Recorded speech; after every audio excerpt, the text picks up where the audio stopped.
Hello guys, welcome back to my channel. As you can see in the picture today, let's start the story of what if issei was depressed. Is it selfish to live? Cowardly to regret? Human to avoid? No answer comes without a search. No place without a journey. Do words speak louder than actions? Or do actions become an unbearable weight as time passes? What happens when you're not ready? How can you be ready? How can you prepare if you don't even know what's coming? Part 1. Morning light. A kid no older than 15 sat on a bench with long, spiky brown hair as it drifted in the breeze. Scattered leaves floated by and he could relax. The gentle breeze did a lot to calm his nerves. He sat there, quietly, merely listening to the wind pass by and whatever person was near. This is his usual routine, after all. Coming here every other night has been his way to calm down after certain events. The fountain was a circular structure of stone and gray concrete. If you looked inside, you'd see a plethora of coins glinting beneath the surface. It was fairly large, with a tiered pedestal at its center where water constantly spouted from the top, cascading into the lower basin. Surrounding the basin, there was a brick path that stretched quite a bit. It seemed as if the fountain area were a place where people gathered due to how big and stretched the area was. Benches surrounded the fountain and trees were located behind the benches. Paths branched off in all sorts of different directions, and people walking through said paths had a decent time. Even at this time of the night, thanks to the lanterns across the whole park, one could be safe no matter what. Haoa, and here sat our protagonist. A deep sigh left his lips as he stood up once more. He pulled out a phone from his pocket and checked the time. 9:38 p.m. I guess it's time for me to head back. He stretched his back and sighed once more. He started walking towards one of the paths and towards his house. He had a deal with his parents, after all. He was allowed to be in the fountain any time before 10 p.m., and if he dared to be at his house after said hour, there would be consequences. His parents had given freedom, and that's not because they're lenient. He just earned it, he earned their trust. But he did not want to test his parents. He'd rather be safe than sorry. Walking through Ko at night always left our protagonist uneasy. There's always this feeling that someone's watching you, he can't help but think. He has had this feeling for a while, too.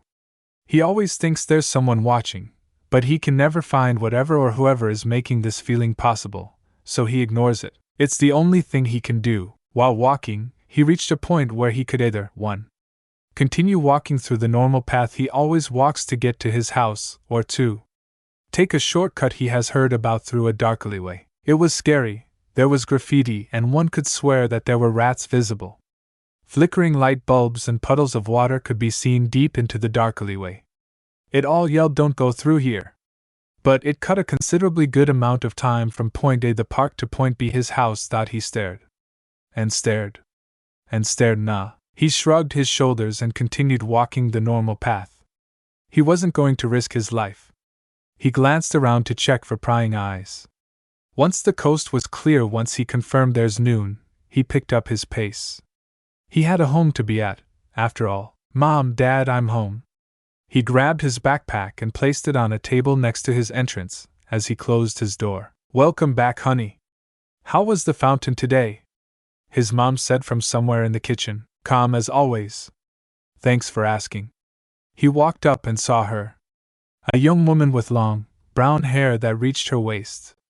Light brown eyes and a small smile completed her gentle appearance. "That's good to know." She nodded. She was cleaning the dishes, and our protagonist could hear the clatter of plates. "Your father is currently taking a shower.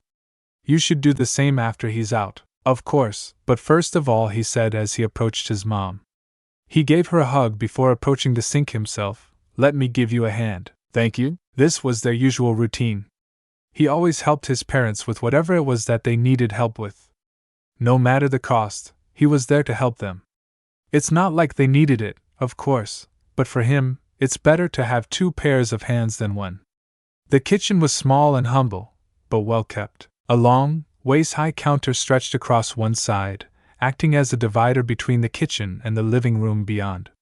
In the center of the kitchen stood a rectangular island modest in size, but often used for prepping meals or placing groceries. The stove was tucked neatly between 2 wooden cabinets, both of which showed faint signs of age in use. They've been there for a bit longer than our protagonist, after all. It had little chips on the corners, faint discoloration near the handles, and sometimes when opening or closing a cabinet door, it creaked. To the left of the kitchen, the refrigerator and cooler sat next to each other. Near the back wall stood our protagonist and his mother, both cleaning the dishes, there being the sink, and right next to it, the dish rack, which was cluttered with plates, bowls, and utensils, some still damp, others dry from having sat there all day. Footsteps could be heard to the right of the kitchen, where the stairs to the second floor stood. Each thump getting louder and louder. The father was out of the bathroom. As soon as he was visible, he smiled. He was seemingly a copy of the mother, except he had a bit deeper shade of eyes and hair color. His glasses were fogged, so he was cleaning them with his shirt. "Ah, issei. Welcome back," he said. Our now named protagonist, Issei, smiled too as he went and hugged his dad. "Yeah, hi there, Dad. It's my turn to go to the shower. Go on ahead." As Issei climbed up the stairs, his mother screamed, "Issei, don't forget that tomorrow you're starting in a new high school." "Yeah. I got it, Mom," he yelled as he ran up the stairs, having completely forgotten about that. But being reminded, he was excited. After all, it's a new beginning that awaits. Up, he ran through cotton candy clouds, juggling marshmallows that giggled every time he caught one. Issei floated through the sky like a chocolate-drenched god. Each bounce he made left behind a trail of caramel stars. "Come back to me, my Hershey's bar," he muttered, eyeing the marshmallow that had grown legs and had run from him. Elate, from below a rumble. The clouds turned dark before a giant show of fire appeared before him. A licorice-scaled dragon with flaming green yet cinnamon eyes burst from the cotton terrain. It flapped its gummy wings and shrieked in a voice he hadn't heard prior, "You foolish host! The Hershey's bar belongs to me, ish my bars." In the dragon's grip there was a giant bar of chocolate, a Hershey's bar. "Wait, what the is thi? Wake thee up, Issei Hayadu! You're gonna be late." The dragon got interrupted, and Issei Hayada's eyes fluttered open. His eyelids feeling heavy, body creaking like a 90s chandelier, and a constant piercing sound entering his ears. A nuke had landed and destroyed the dream he was having. Gone were the clouds. Gone were the marshmallows. Gone was the Hershey's bar. Only a pillow in his face and drool remained. Issei groaned. Bang! Bang! Bang! "Are you awake, or do I need to come in there with the hose?" "Why, yeah, thanks, Mom," he croaked out, voice thick with sleep.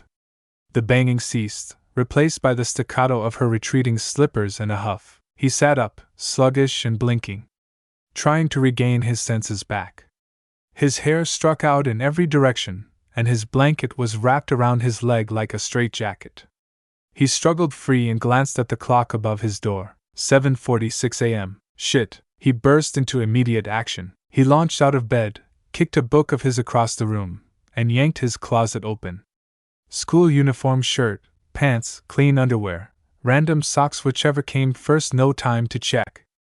With a speed unimaginable for him, he burst out of his room towards the bathroom. Thud! His hips slammed the bathroom's door frame. "Oh, keep moving!" In the bathroom, water blasted out of the shower as soon as he entered. He didn't wait for it to warm up, couldn't wait for it to warm up. The cold water, upon entering, woke him up entirely. He yelped, scrubbed, shampooed, and poorly rinsed in the short period of time he was in there, closed the shower and got out of it. Still dripping, he dried himself as fast and as well as humanly possible in the short period of time. The towel soaking wet, yet it still hadn't dried his entire being. He put on one of the shirts, before buttoning up the school uniform. Almost falling trying to put the underwear, then his pants, he sat on the toilet and put his socks on. "They're not matching," he scrutinized. Nobody is gonna see them anyways." He put on his shoes, went back to his room, threw his clothes into the laundry basket before disappearing towards the living room. Flying down the stairs, his hair, still wet, flattened to one side like an exhausted porcupine. Before the smell of breakfast hit his nostrils. Good morning. On the living room table sat a plate with toast, crispy bacon, and a fried egg. A cup filled with orange next to it and salt on the table. "You're up late," his dad said, flipping the page with one hand and sipping coffee with the other. he sat on the living room couch. He was dressed sharp in a business suit, light blue bow tie, and polished shoes. His hair was gelled back, giving him a mature yet charming look. He was relaxed, as if it was any other Monday, which it was. I genuinely don't know what caused it, Issei said before grabbing a piece of toast and shoving it into his mouth. Babe, I was more tired than I thought. I didn't even set an alarm. You slept like a log. His dad replied with a chuckle, looking up from the newspapers. Normally you'd be awake before 6. I thought your mother was going to break the door down, Issei chuckled as he took another bite of the toast. Before you go, did you put deodorant on? Issei froze mid-chew. I'll be right back. He rocketed back upstairs, nearly crashing against a few walls. He turned towards his room, grabbed the deodorant, applied it as fast as he could before going back to the bathroom. He grabbed his toothbrush and put paste on it, hurried back downstairs, ate everything else on his plate and swallowed.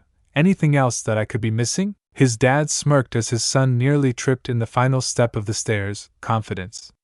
Maybe breath mints. Give me a cup of water and I have gum in my backpack. He poured himself a cup of water and started brushing his teeth as he grabbed his backpack and walked towards the front door. All right, I think that's all. See ya, Issei yelled, already walking through the door. From the kitchen came his mother's voice. Issei, do you need money for lunch? Slam. The door closed behind Issei, and she just knew he didn't hear her. Never mind. She sighed, hands on her hips. His dad chuckled, turning the page of his paper. He forgot to wear a belt. He said before turning to his wife, plus I do not think it's a good idea with what happened. Right. Issei gurgled water in his mouth after brushing. Why did he bring his toothbrush with him instead of just washing his mouth in the house? He has no idea. He just did. After spitting into the grass beside the road, he tucked the toothbrush and the plastic cup into a corner of his backpack out of sight, out of mind, and he ran. He began to sprint towards the location of his new school. He crossed streets, he flew past pedestrians.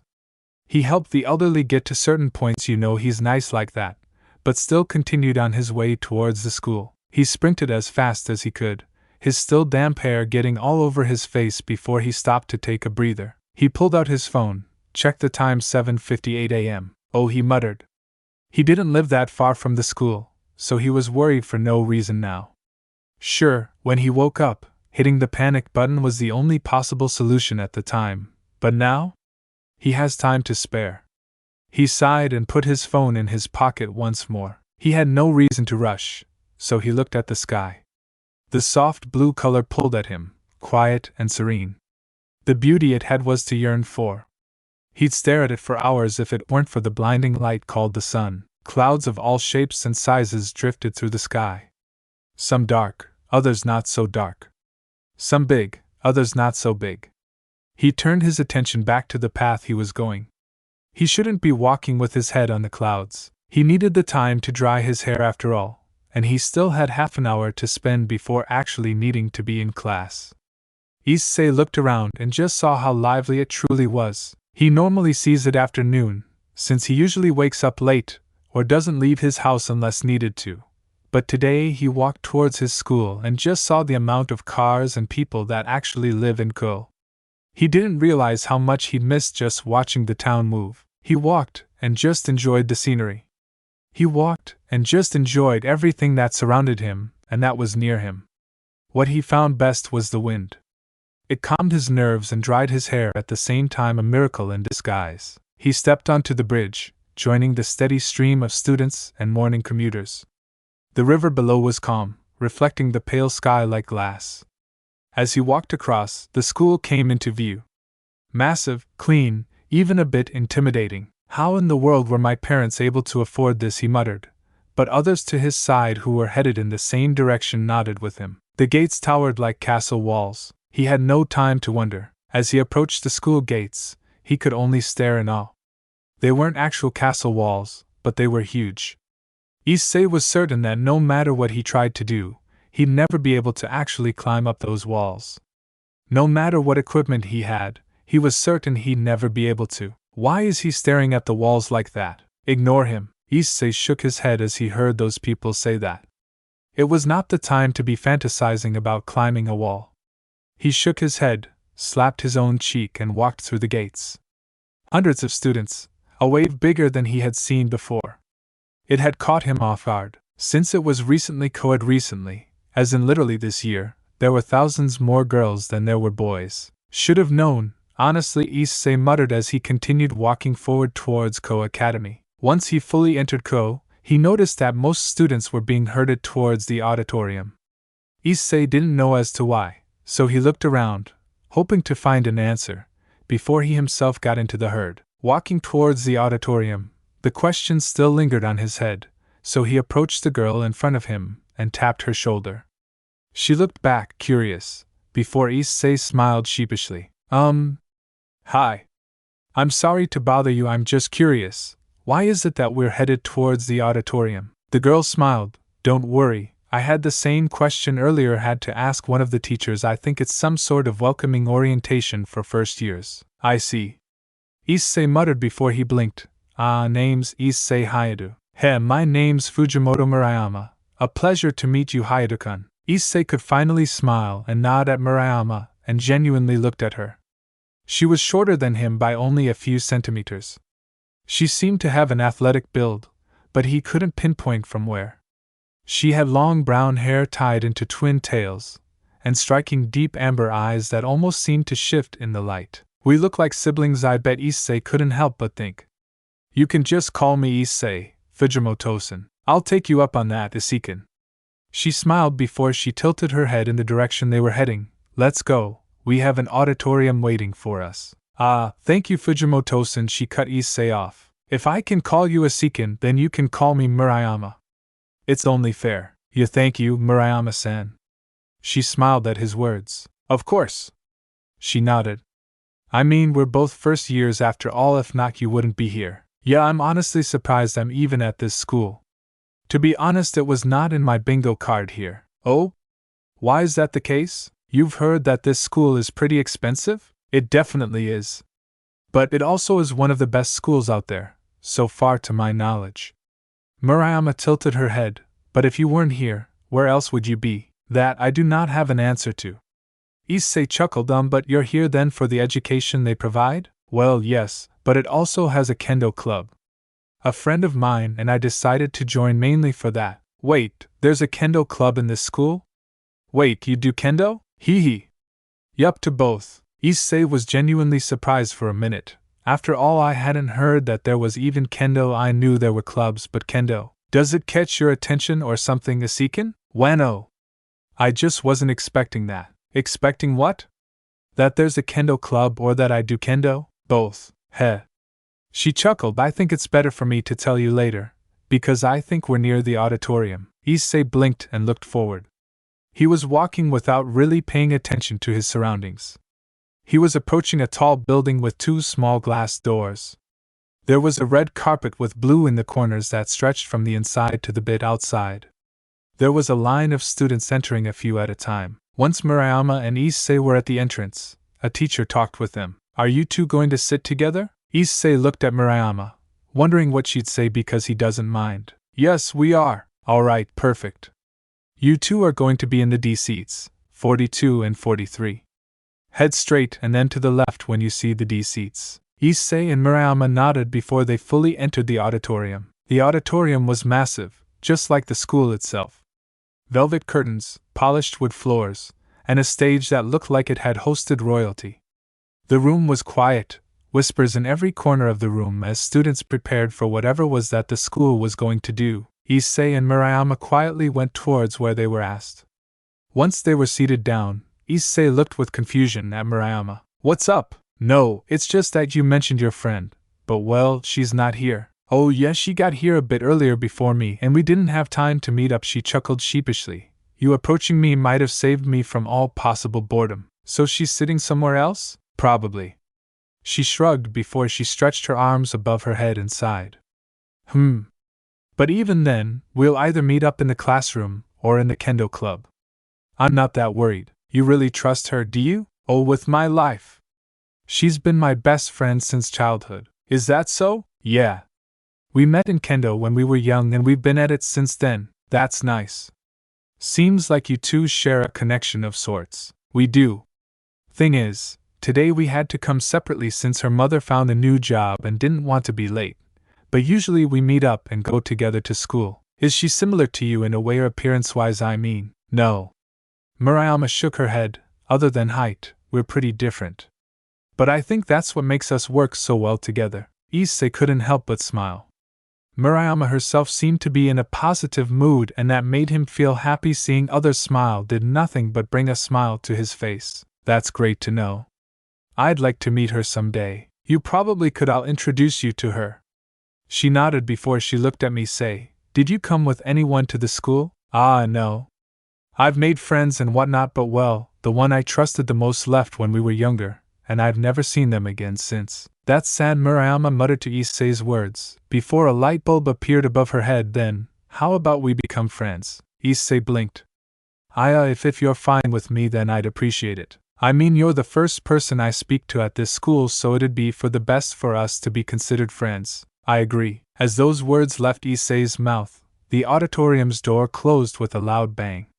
The lights that were turned on inside the auditorium dimmed out, and one bright one remained, at it being the one for the stage. All the whispers and low snores quieted down, and everyone's attention remained on the stage. Suddenly, on the stage, a woman was visible. She had a business suit on with a red tie.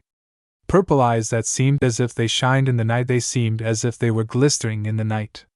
She wore simple makeup, and she quickly approached the microphone that was in the stage of the auditorium. Welcome, first-year students to Ko Academy, she started, her voice sounding sweet yet menacing in a sense. Her voice was crispy, smooth, and carried across the entire room without force. You are the first mixed-gender class in this entire academia, at least first year. You are also the first step in our school's new chapter, and with new beginnings come the eyes of those who came before. We expect you to carry yourselves with pride, respect, and purpose. She paused, scanning the crowd. Her gaze brushed past Issei for a second, and Issei got a good look at her eyes. It caught his attention. Very few have the advantage to go into a school such as ours, and very few have the advantage to be seated where you are seated. It is your responsibility to remain seated where you are, and any means of expulsion shall and will be taken. But we sincerely hope that none of you come to such a level. A few chuckles were heard. Our school prides itself in our amazing students, and you're now part of that group. We take pride in you, and we can only hope that you take pride in us. We, as in the community of teachers within the school, can sincerely hope you all do amazing work. Silence ensued before she continued. We expect great things from all of you, and I do hope that you expect great things from us. You have been given an opportunity that others were not. Make something of it. She bowed. For now, that is all. Welcome to Ko Academy. A round of applause was heard throughout the whole auditorium. Please go towards the faculty office to be informed of your classroom and where it's located.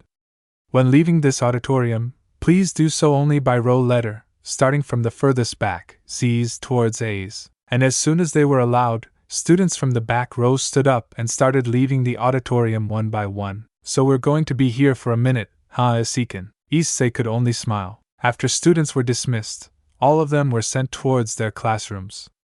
Issei and Murayama separated because they had to enter the faculty office at separate times, due to the number of students. Once Issei figured out his classroom, he headed straight there. Class 1B. He asked for directions, as he was unaware where he even got to the faculty office. After wandering around the school and its multiple floors, once he got to the room, the door was closed.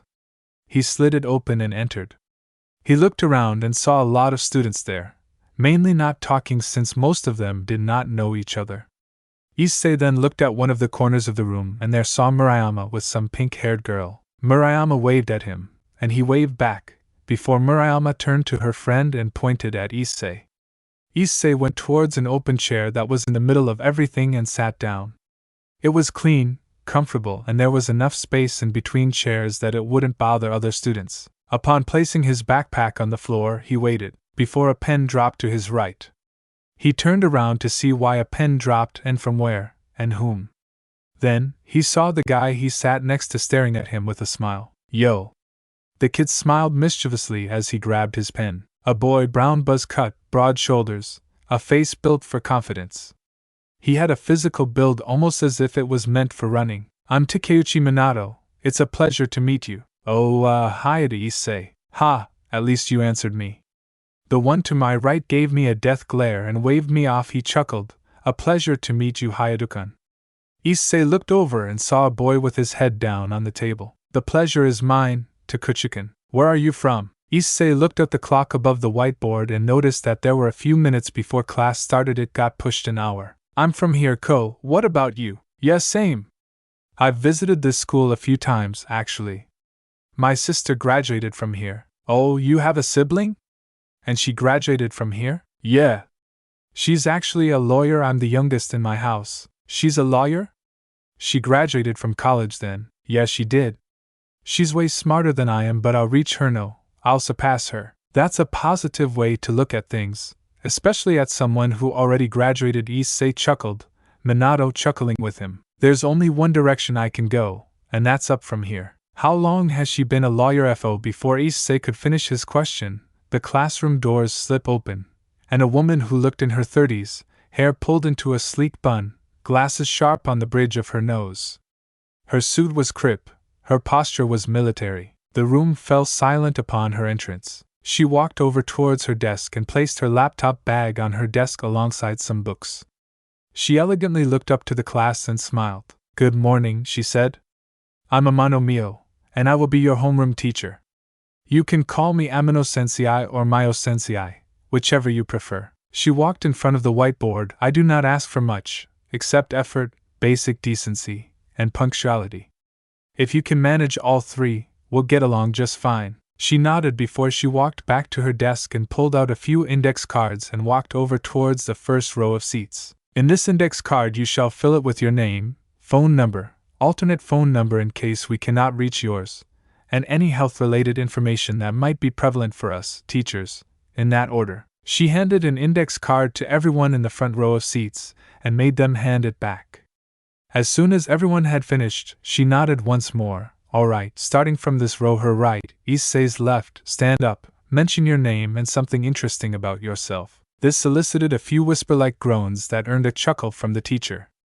Then, one by one, students stood up and introduced themselves, most of them with the interesting thing being that they either play an instrument or do sports. Issei watched as each student took their turns to introduce themselves, and his chest tightened.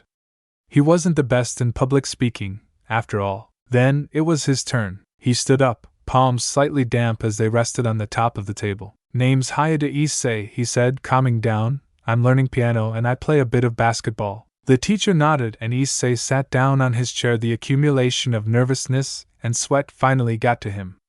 Next to him, Takeuchi chuckled. Hey, are you actually learning piano? He asked in a whisper. Slower than a 7-year-old, but yes. Issei whispered back. Hey, that's good. My dad knows how to play, actually.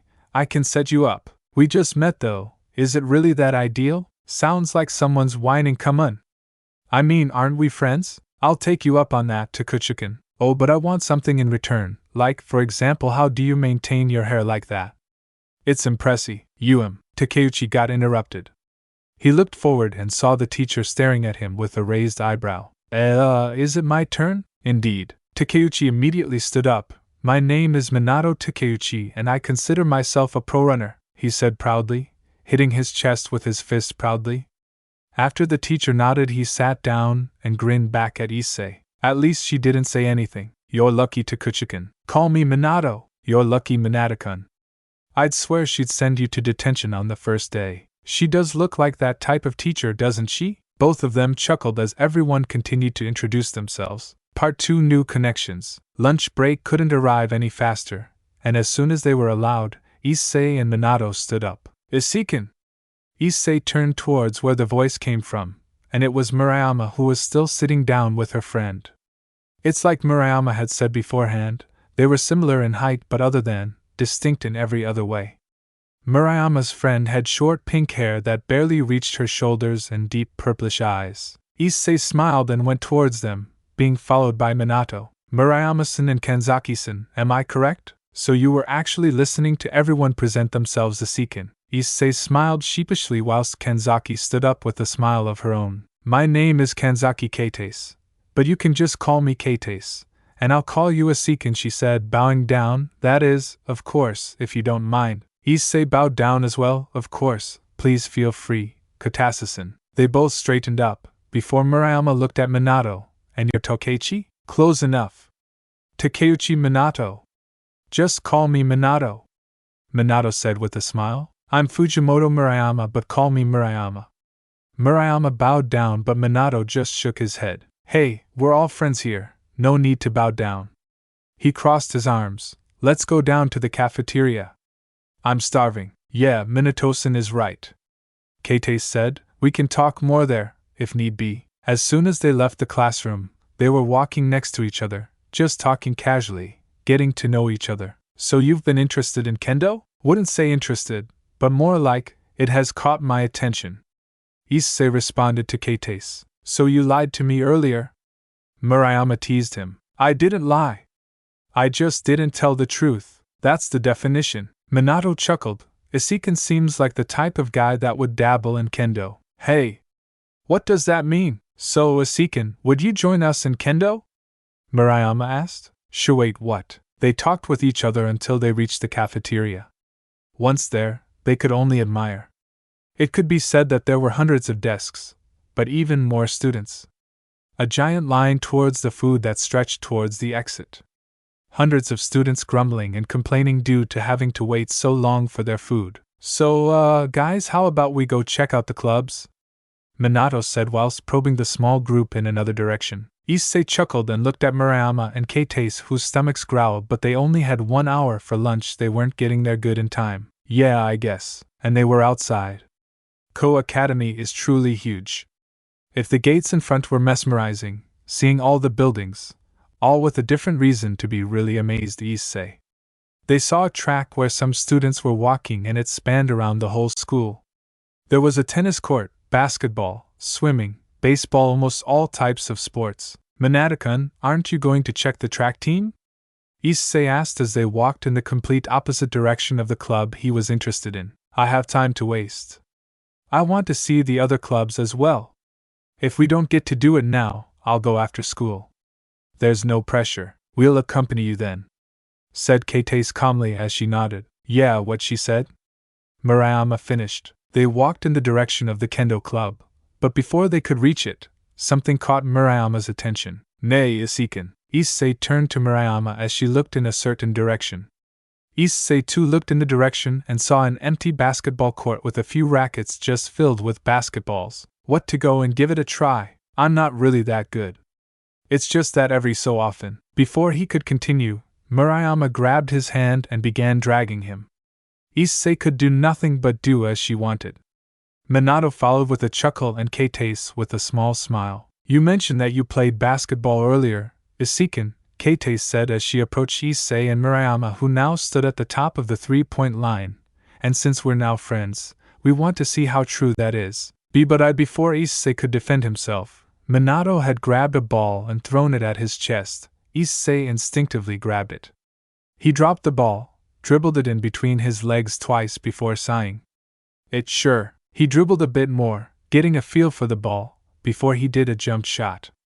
The ball went high, almost perfect form, and the ball swished as it went through the hoop.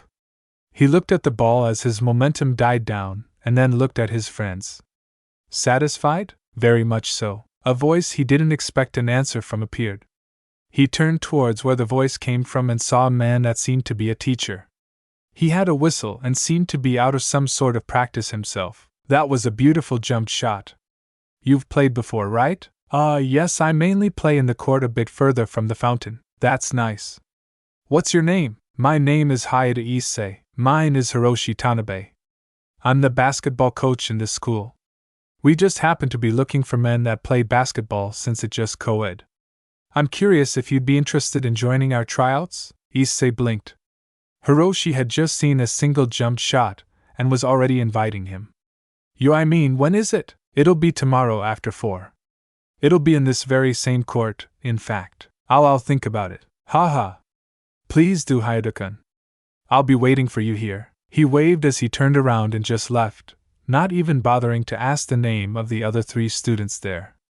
Issei could only stare dumbly as the coach just left towards who knows where. There you have it, our Isikin is the star of the co-basketball team, Minato said as he grabbed the very same ball Issei used and failed miserably at trying to shoot it. See? Now you can join the club Isikin. It was a great idea, Murayama said with a vibrant smile on her face. Issei could only sweat drop. I truthfully know very little of basketball, but hearing the swoosh sound well, I think it was a good idea to bring you here, Keitase admitted with a small smile. Here! Minato screamed as he threw the ball again at Issei. Hit us with another. Issei immediately shot and hit it again. Before he turned around to the girls, let's continue. I'll most likely be here tomorrow. Sure. Keitase nodded. All four left the court and went towards their original destination, it being the Kendo Club.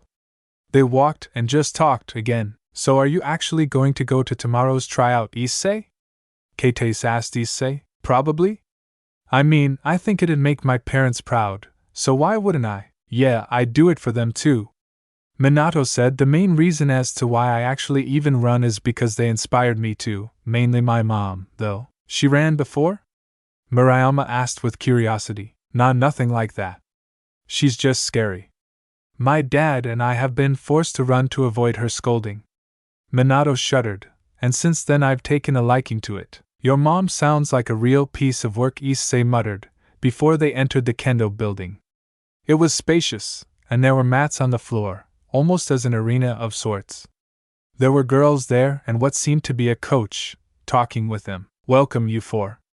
Are you all interested in Kendo? A girl asked. She seemed a tad bit older than the squad. Not all four of us, but yes. Murayama said. You're our senpai, correct? Got it in one. The other girl smiled. She had blue hair that barely reached her shoulders. Her light blue eyes seemed to be comforting to the squad, almost as if inviting all four of them to the club. My name is Ayam Shirasaki, but you can call me Ayam. I'm the captain of this club starting today. Oh. My name is Fujimoto Murayama. One by one they introduced themselves, including Issei and Minato, who were not interested in Kendo, or at least to its entirety. They explained how it works, the usual routines and the goals of it all, and even, if possible, to go national. It was their dream, at least. Minato and Issei got a good yet short view of how everything works, and to say that Issei was surprised at how efficient and clean everything looked would be an understatement. They knew what they were doing, and it showed. On the very same day that Murayama and Keitase showed interest, they joined the club. Are you two interested by any chance? Ayam asked as she approached the guys who were seated near the entrance of the dojo. Most boys aren't really interested in joining us for whatever reason, and I've been asking like a mad lady, she grumbled. Minato shook his head though. I'm already interested in the track team, and sorry to say, senpai, but I'm not really interested in this type of stuff, not saying that it's not cool. Haha.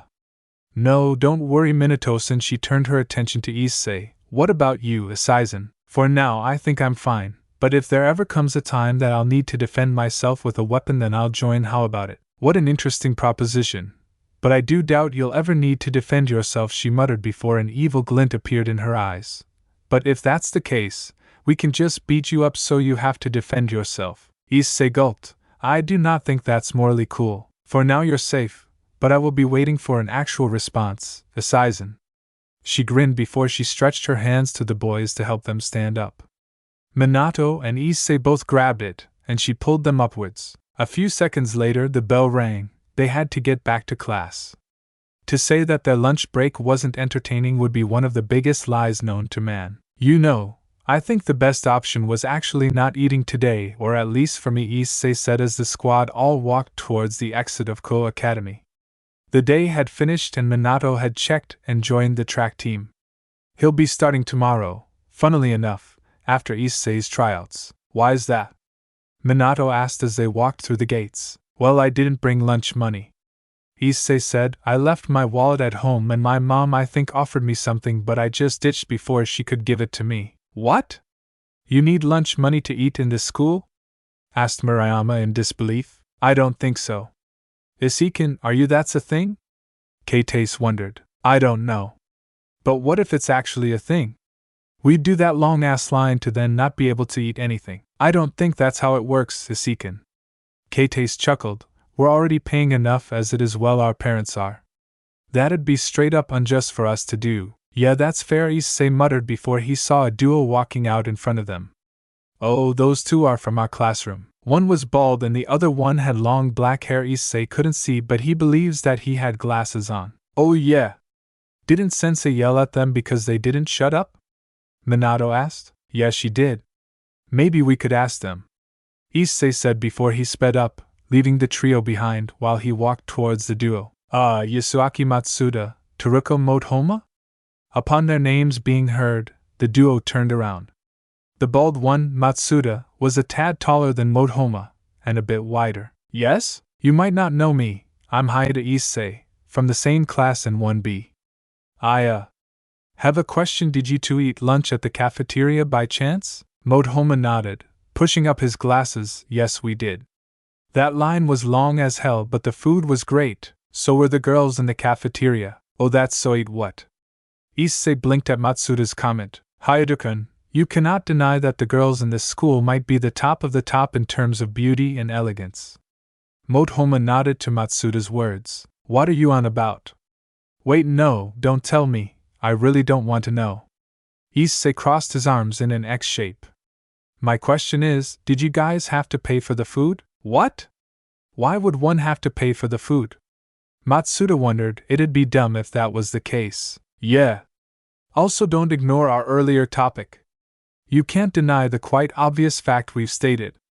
Motohoma chided. I thank you both for your answers. Have a nice day. Issei rushed back to his friend group, trying to avoid any possible contact with them if possible. Issei walked back to his group and sighed. You were right, Katasusan. We do not need to pay for our food. He muttered. You look as if you've seen a ghost, Issei-kun. Minato said as they started walking again. You good? I think those two aren't here to study. Issei muttered. What do you mean? Asked K-Taste, curious to hear what he had learned from the duo in front of them. I think it's honestly better for you to just figure it out. And with that, a bit more walking forward, they parted ways. Minato went towards a flower shop, where apparently his mother worked.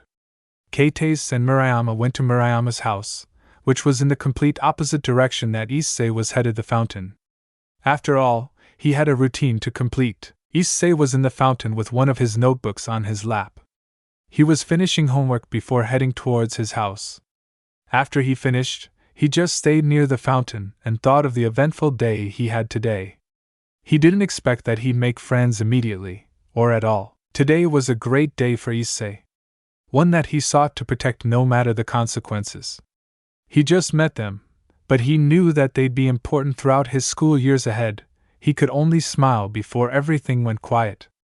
For whatever reason, Issei felt a shiver, as if the world was planning something? He really couldn't say. Issei couldn't explain it. Someone was approaching, but he didn't know where from, or why. Normally, there wasn't any people around here, so he let it rest. Maybe he was just going crazy. Then, suddenly, footsteps near the fountain.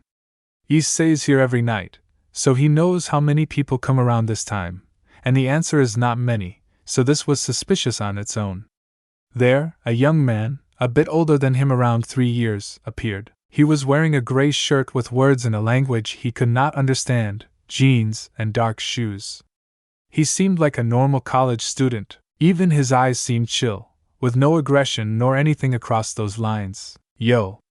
He waved at Issei. Issei just waved back as he placed his notebook inside his backpack. Are you from around here? Yes, why? Issei asked cautiously as he stood up, preparing himself for anything. After all, he had no trust for people in the middle of the night. Look, it's nothing bad. I'm looking for people to accompany me somewhere. There's this place I want to get to, but I can't really do it alone, you see. The young man shrugged. I've already found a few people, but I could use a few more. Would you care to do so? Is there anything for me to gain? And why me? Issei asked. And where would we be going? What's your name? I'm sorry, but this just sounds fishy. Ha! No, don't worry, I know where you come from. I can't say most of the stuff you want me to respond to, but I'll be paying you 287,000 yen, around 2k US for this. As to why well, I've seen you around here before. Yesterday I even saw you when you stood up and just left. Issei blinked. This person seen him here before? That scared him more than anything, the sensation he had felt last night, as if someone was watching him, was this young guy. Issei thought about it for a few seconds, but then, Issei's eyes widened at the obscene amount of money he had just mentioned. 287,000? Issei was left bewildered. I see, Issei muttered. Let me think about it. That's fair. I'll be giving you until Wednesday for an answer. If you don't, then forget about the money. Will I get the money before or after? After. I do not know you and you do not know me. It's safer for me this way, the man shrugged before he pulled a tiny piece of paper from his pockets. Here's my phone number. I'll be waiting. He handed it over to Issei. Wait. See ya. The young man didn't wait for a response and sprinted from where he came from. Issei looked at the piece of paper before placing it in his pocket. I was thinking earlier that today was eventful. But even though this happened in such a short amount of time, I think it takes the cake. He sighed and decided to go home. Normally he wouldn't go this early, but well, he had to. The walk back to his house was as calm as any other. But the young man he had just talked to really had him curious. For him to be offering such an amount of money, whatever he was asking of Issei had to be dangerous, right? Issei himself wasn't sure, and well, he had no way to figure it out, and a part of him didn't want to. It felt dangerous, smelled dangerous, and was probably dangerous. Unless something happened that required income, then. He arrived at his house and opened the door. I'm home, he said as he entered the house. He placed his backpack where he always places it and walked forward. Welcome, Issei. We were just about to eat, his father said as he placed his plate on the table. How was school, honey? His mother asked as she too placed her own plate and cup of water on the table. Issei went to the kitchen and grabbed his own plate, putting whatever food he desired on it. It went good, great, even. It really went well. I made some friends and got invited to join a basketball club. Wait, actually? His mom asked, surprised. Invited to a club on the first day. That's amazing. Well, it was actually two, but the second one was more of like an extension of sorts. Since two girls in my class who I got along with are going to be there, they saw me and invited me too. Issei sat down with his parents and began to eat. Oh, seriously? Even then, that's pretty good, his mother said, a smile on her face. Who are these people that you talked to? Murayama-san, Katasa-san, and Minato-kun. I talked with Murayama because we were on our way towards the auditorium and really didn't know why, so I asked her. I guess we got off on the right foot because we finished talking the moment she had to enter the faculty office. Issei took a bite of his food, chewed and swallowed before he continued, and Katasa-san is a friend of hers which she introduced me to. It was pretty cool actually, since they're the ones that are joining the kendo club. I see. I didn't know there was a kendo club in the school, his mother muttered, and I was sure we had searched everything of that school before throwing you into it, his father said with a chuckle. Do continue though. All right. Well, Minato-kun just sits next to me in class, but he's a pretty cool guy all around, a bit quirky, I guess, but still humorous and just has the confidence to always take the first step. Issei said that with a bit of admiration. Minato could do anything as long as he was allowed to. He even tried a bit of kendo and forced Issei to before they sat down. Although it really didn't mean much, it did show Minato as the type of guy that would try anything and everything just because he could, and Issei found that admirable. We talked about a lot of stuff actually. And apparently they're all from around here. Noon really has a reason to be driven to school, at least from us four. I see. And how were the classes? His father asked. Nothing out of the ordinary. You guys didn't grill me all that Japanese and math for no reason. It came in useful, Issei chuckled. When Issei was younger, his parents really tended his studies, helping him and sometimes even forcing him to learn certain stuff. It all came in handy from time to time, then we did a good job. His dad chuckled. A comforting quiet ensued as the sounds of forks and cups was all that could be heard inside the house, before Issei continued. Oh right. Murayama-san is really energetic. I can't really say why, but she seems to always be running at 110%, issei muttered, but she was great to talk to. We explored the school together, and it was pretty fun. While in the other spectrum is Katasasan, who was just really quiet in general but seemed to have logical reasoning. They're best friends and they make a good duo, he continued. Oh, and apparently Minatakun's dad knows how to play the piano, and he told me that if I was ever interested I could just go to him to learn. Oh, you told them that you play the piano? His mother asked. Said that I'm learning, but yes. Issei gulped down some water. But enough about me. How was your day, Mom? Oh, nothing out of the ordinary. Since I've asked for a week off, I just went and strolled around the shops today. She said, a smile that seemed forced. Issei couldn't pinpoint why it felt forced though. I saw quite a few things actually, mainly for our room. Drawers, mirrors, or just paint that we could use, which saying that out loud reminds me, honey, our room needs a retouch. I'll get into it this weekend then, if it all goes right. He chuckled as he stood up. But for whatever reason, he also seemed strained. His smile didn't seem natural. What color are you thinking for the room? Whichever looks best. His mom said, but I'm down for a white and gray combo, just like Issei's. That'll do. He grabbed the plate of his wife and walked over towards the kitchen to clean both plates. We'll go looking for that this Friday after work then. And you, Dad, what did you do? Issei asked as he too stood up and went towards the kitchen. Work. Working as a loan officer is a huge nuisance, but it gets the bills paid, so I can't really complain. He shrugged. Issei's parents were from a humble background, and they as of currently only had a humble life. Issei wouldn't have it any other way. They spent a few more minutes talking about their day, Issei's parents asking him questions and him asking them back in return, before Issei headed up towards the bathroom and took a shower because he, after all, had classes tomorrow. Part 3: The Distinct Reality. If you want it, you have to fight for it. Issei was currently in the middle of a dream. It was no normal dream, though. He had gladiator armor on, a golden helmet, a silver chest plate that restricted his movements, and same with the leggings. What? Issei asked as he looked around. He was inside an arena of sorts. He raised his left hand in which he held a sword and the crowd bench cheered. He then turned back straight, and there was a giant gate in front of him, and for whatever reason he felt scared.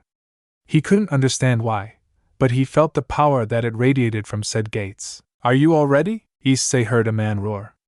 Issei turned towards where the voice came from. There seemed to be some sort of king, with king's clothing. The crowd cheered as the king raised his staff. As soon as it touched the ground, the gates in front of Issei began to lower. Issei could only stare in fear of whatever it was that was giving him such goosebumps. Then, the gate fell all the way down. Issei watched, as the whole arena quaked. Every time whatever was inside there took a footstep, the whole arena shook. It must be huge, something indescribable. Then, whatever beast was coming took another step, and a part of it was visible. A giant, red, scaly arm was visible. A few nails appeared, and then, after another step, another, the entity became more visible. After it came out, Issei finally had a full view of the entity.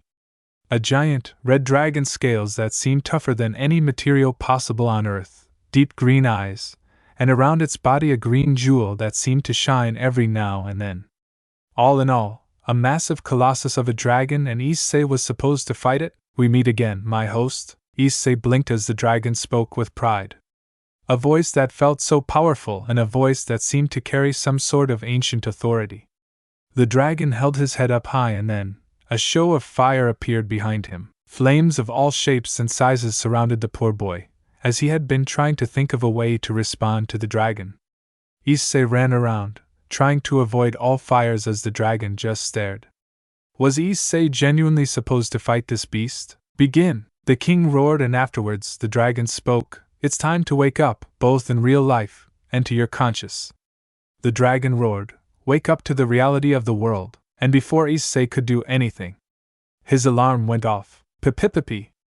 Pipipipi. Pipipi. He grabbed his alarm and shut it up. A groan left his lips as he stretched his arms above his head, and then turned into jelly. He opened his eyes and looked at the clock, 6:20 a.m., a lot of time still, so he was pretty relaxed. At least today I actually set an alarm up, he muttered before he sat up in bed.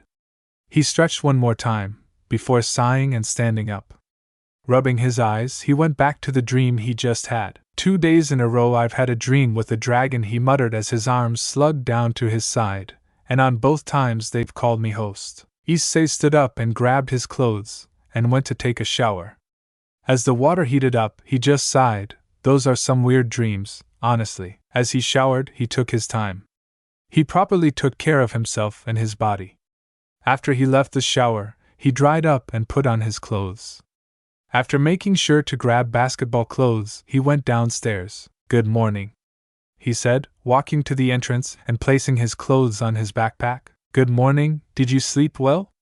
His mother asked as she placed his plate on the table. He sat down and began to eat. Sure did. Had a weird dream where I was fighting a dragon in an arena of sorts, but other than that, it was quite a restful sleep. That's good to hear. She clapped her hands. Your father left early today since apparently his bosses needed him earlier than usual? I don't know if it's a good sign, but it does feel like one. That makes sense, I guess. He gulped down. Did he mention anything? No, it was a sudden call, a few minutes before I heard you in the shower. She said. He was just watching TV before his phone rang. He answered, kiss me, and dashed. Issei nodded. Fair.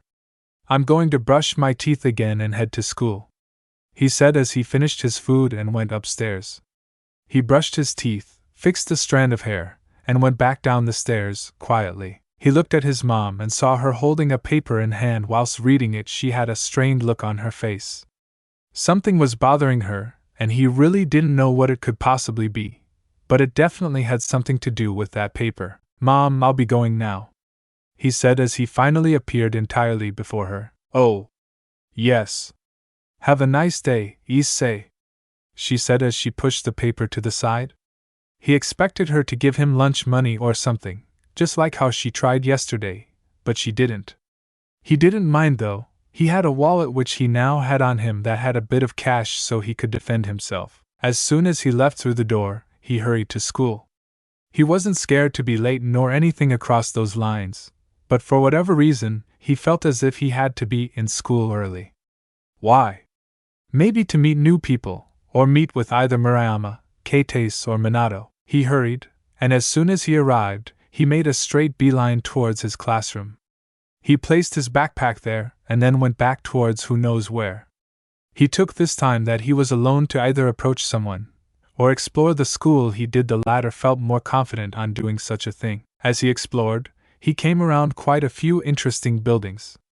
He mainly located the student council area, music club room, arts room, and outside, near where Minato's club is, an abandoned building of sorts. He couldn't really explain it. It seemed rusty and dusty, and just in general non-appealing. It made no sense to him as to why this building remained in the school and hadn't been demolished yet. He had a weird feeling which he couldn't really describe coming out of the building, almost threatening.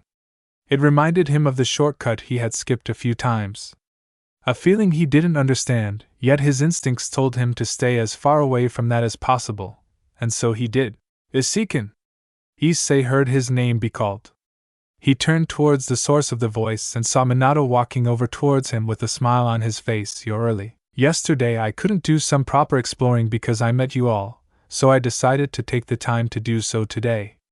Issei said. Good morning. Yeah, that sounds like a great idea. Minato nodded. What have you found that has caught your attention? Meh, nothing out of the ordinary except some creepy vibes here and there. Issei shrugged as he started walking towards Waknoshire. What do you mean by creepy? Minato asked, walking next to Issei. I mean what I said. Let me use an example. You walk into a cemetery in the night, and you feel as if you're being watched? Well, a few places here are like that. What an odd example, but sure, let's go with it. Minato said, but talking about creepy, how frequently do you hear about rumors? That's just a curve in the conversation I was not expecting. Issei pointed out, but what do you mean how frequently? I barely hear any as is. Oh, well. There's this rumor that kids and even adults have been disappearing lately. But the problem is that there is not a known reason as to why. Minato shrugged. It's said that every night, someone new goes missing, and I've been curious as to how real that is, and have done my research. Did you find anything? Absolutely nothing. It's just a rumor after all. Minato sighed, but it does sound weird, I guess. Where did you even hear that rumor? Issei asked. It's pretty dark as is, but whoever is saying that stuff might be onto something. Nah, nothing of the sorts. It's just mindless whispers that I've heard throughout the past 3 weeks. Minato shrugged. For a rumor of this town, it's pretty long-lived. Issei could only stare at Minato weirdly. A rumor like that did scare Issei, but it's not like he would show it. That look in your eyes. Are you scared? Why, no, I'm not, Minato found out. Both of them laughed. Issei did keep in mind the rumor before he pushed it to the back of his head. After all, like Minato had said, it's just a rumor after all. Issei didn't have to worry himself with such trivial things. Oh, you never did tell us? But are you going to the basketball tryouts? Minato asked. I brought my clothes for my shit. What about you? Oh, I was unsure before going to sleep last night, but I woke up and just did it. Really had no thought behind it, Issei muttered as he scratched the back of his neck. I even have my shoes on already, see? And wears shoes, he did, basketball shoes, of course. Oh.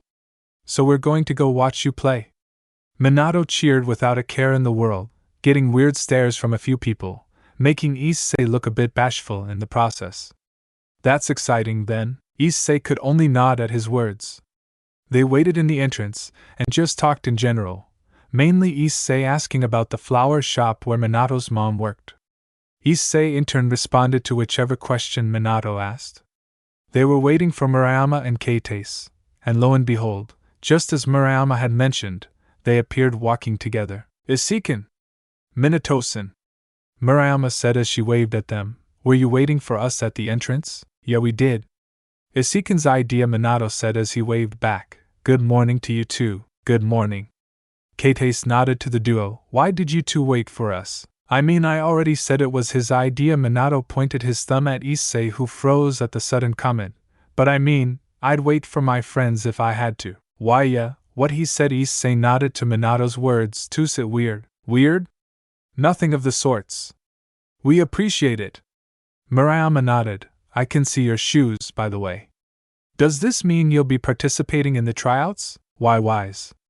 Issei nodded. I kind of did it without thought, you see. I think it's for the best. I mean, I'd like to see you on the basketball court. Right, Keitase? Yeah. I think it'd be fun.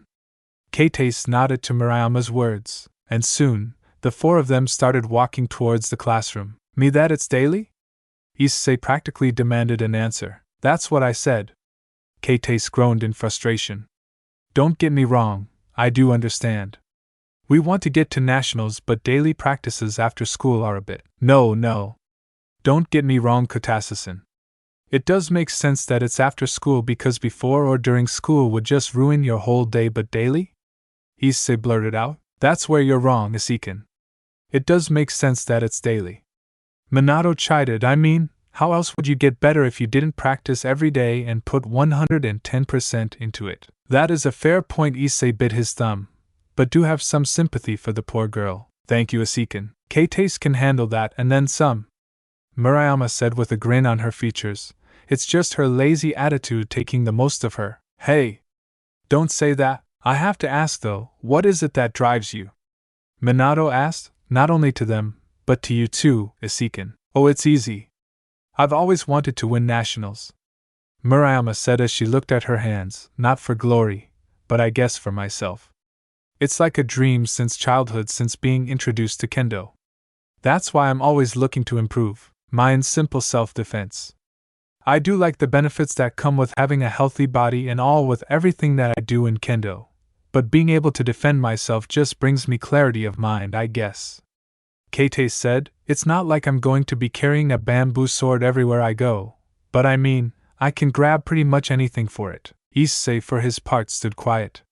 What Minato had asked was something that he hadn't really thought about. He never had a passion or a reason, he just did things because he could. So he thought about it over and over, trying to find a reason to do what he does. Issei-kun?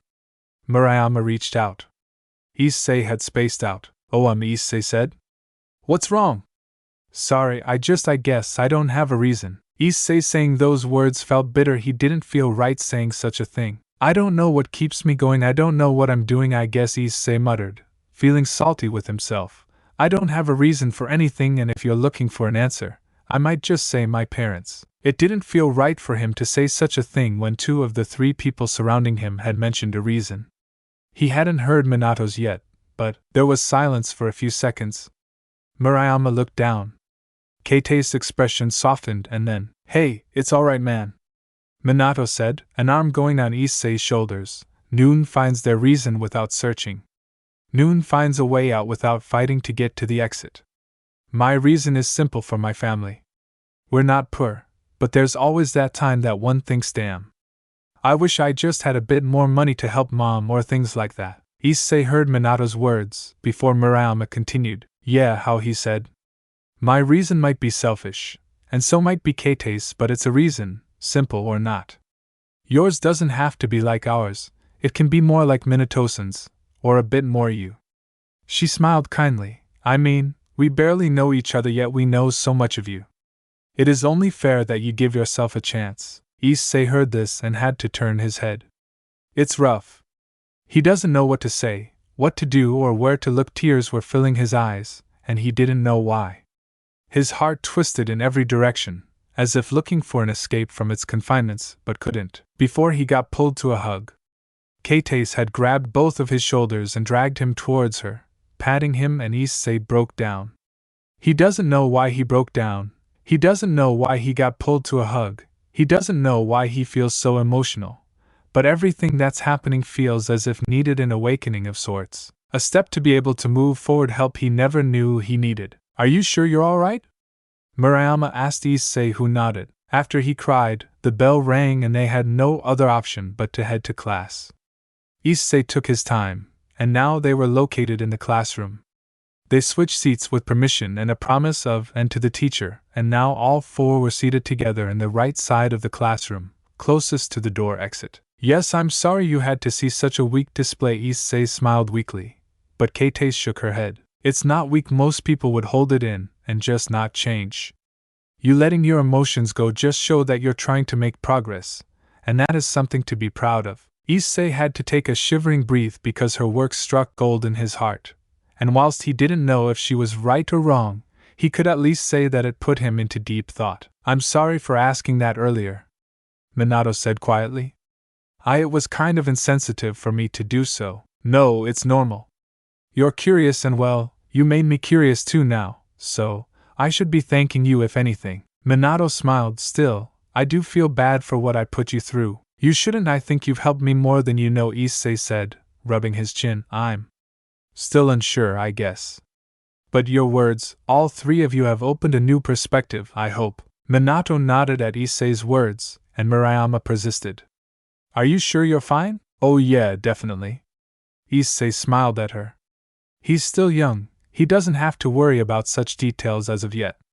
You guys have found your goal, and what I'll do is search for mine. Suddenly, before they could continue, the teacher cleared her throat. Silence ensued in the classroom.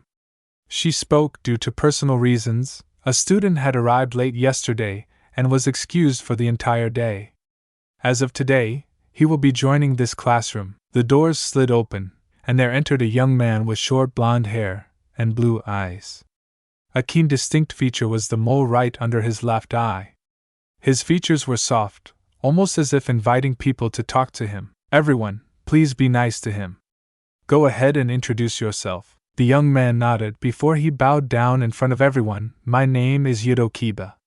A pleasure to meet my acquaintances. Nobody said anything as the now named Yudo Kiba straightened himself out. The teacher spoke. Welcome to classroom B1, Yudo. Please, go to whichever open seat you see, and that he did. He went towards where Issei and Minato had seated the day prior, and with that, we will start classes again. As expected, Yudo got asked a few questions by the people inside the classroom once lunch arrived.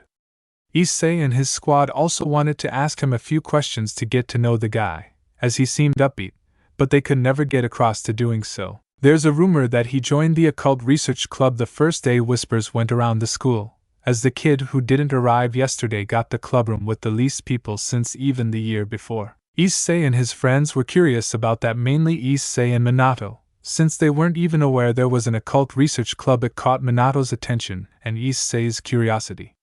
But what did they do about it? Absolutely nothing. They heard the rumors and whispers, but decided not to act upon it. Right now, they were one of the few first to get to the cafeteria line, thus, they were waiting patiently for their food. It's the second day of classes and our teacher is already trying to murder us. Minato whined. It ain't that bad. I mean, it's just basic stuff, wouldn't you say so, Iseiken? It could definitely be worse. At least she explains what we have to do. Issei responded to Murayama, while Keitase raised an eyebrow. You didn't seem very confused during the class? Math is like a second language for me, but not because I wanted that to be the case. My parents just forced me to learn a whole lot when young, and now I'm not as troubled in these topics as most students. Issei said, gaining a nod from Keitase. Mine did too, that's why I was pleasantly surprised at your lack of trouble.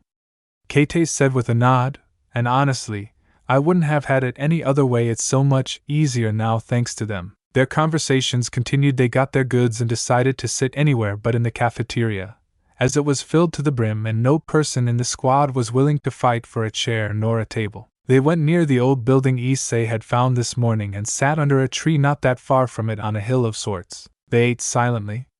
Plastic forks and knives digging into their steak fancy and carrots not fancy and whatever else was on the plate. Sometimes a joke or two, or small talk appeared between the squad, but even when they were not talking, they enjoyed their peaceful time under the shade of the tree. Man, that was blissful, Issei said as he rubbed his stomach. A weird combination of food, but good nonetheless. I agree, Keitase said as a sigh escaped her lips. That steak was delicious. Minato couldn't even speak, let alone Murayama. They enjoyed each other's company in the meantime, and they still had quite a bit of time to spare. Issei, Keitase and Murayama talked whilst Minato fell asleep on Issei's lap. For her room? Issei asked surprised. Wait, I thought you two didn't live together. We don't, that's the thing, Murayama said, but since we stay at each other's houses more often than not, and we tend to bring the family over, there's a spare room for them. Huh? Issei blinked dumbfounded. Your families trust each other that much? You could say that. Murayama nodded, but it's more like they have more fun with each other than not. Same with Keitase and I. Murayama's parents love being over at my house while my parents love bringing people over. It's a perfect connection. It's almost as if you two were destined to be best friends, Issei said, gaining a chuckle out of the two. Speaking of, what was your best friend like, Iseiken? Murayama asked, leaning a bit closer to him. Issei blinked before he started talking. There isn't much to say, honestly. He was a hyper kid, I guess. Issei shrugged. We used to hang out all the time, actually before suddenly his parents decided to move to England. I don't remember the reason, entirely, but I do recall Rin saying that his dad was crying the moment they decided to take such an action. Ah, and how long ago was this? It's been a few years. Issei answered Keitase's question, more time than I'd like to admit. I wonder how they're doing, since they've never contacted me since. They'll probably come around to visit sometime soon. Keitase gave Issei a small smile, which he returned. After all, this is their home, isn't it? To that, I do not have an answer, but I do hope that's the case. Oh, Iseiken. Murayama pulled her phone. Give me your line contact info so we can talk whenever, she said, as Issei blinked before pulling out his phone and giving his contact info to both girls doing the same to him. Then, the bell rang. Issei woke up Minato, gave him his contact info as well, and the four of them together headed towards the classroom. They had classes to finish, after all. Go for it, Iseiken. Issei dribbed the ball down the court before passing it to his left. Someone set a screen for him, and he ran around it, leaving his defender behind, leaving him wide open. They passed the ball directly at him, and Issei grabbed and shot the ball. Swoosh! Yeah! Murayama shrieked from the benches as Issei and his team ran back on defense. This was the whole hour and a half where Issei has been playing. Minato, Murayama and Keitase were there to cheer for literally anything Issei did. The tryouts started with just normal practice, but the last 30 minutes of the tryouts were just normal basketball games, and for the three of them, Issei was the center of attention. Minato had left the moment the clock was going to hit 5 to go to his club, so currently it was just Murayama and Keitase cheering for issei as of now. Pythei, it's over! The coach used his whistle and ended the tryout.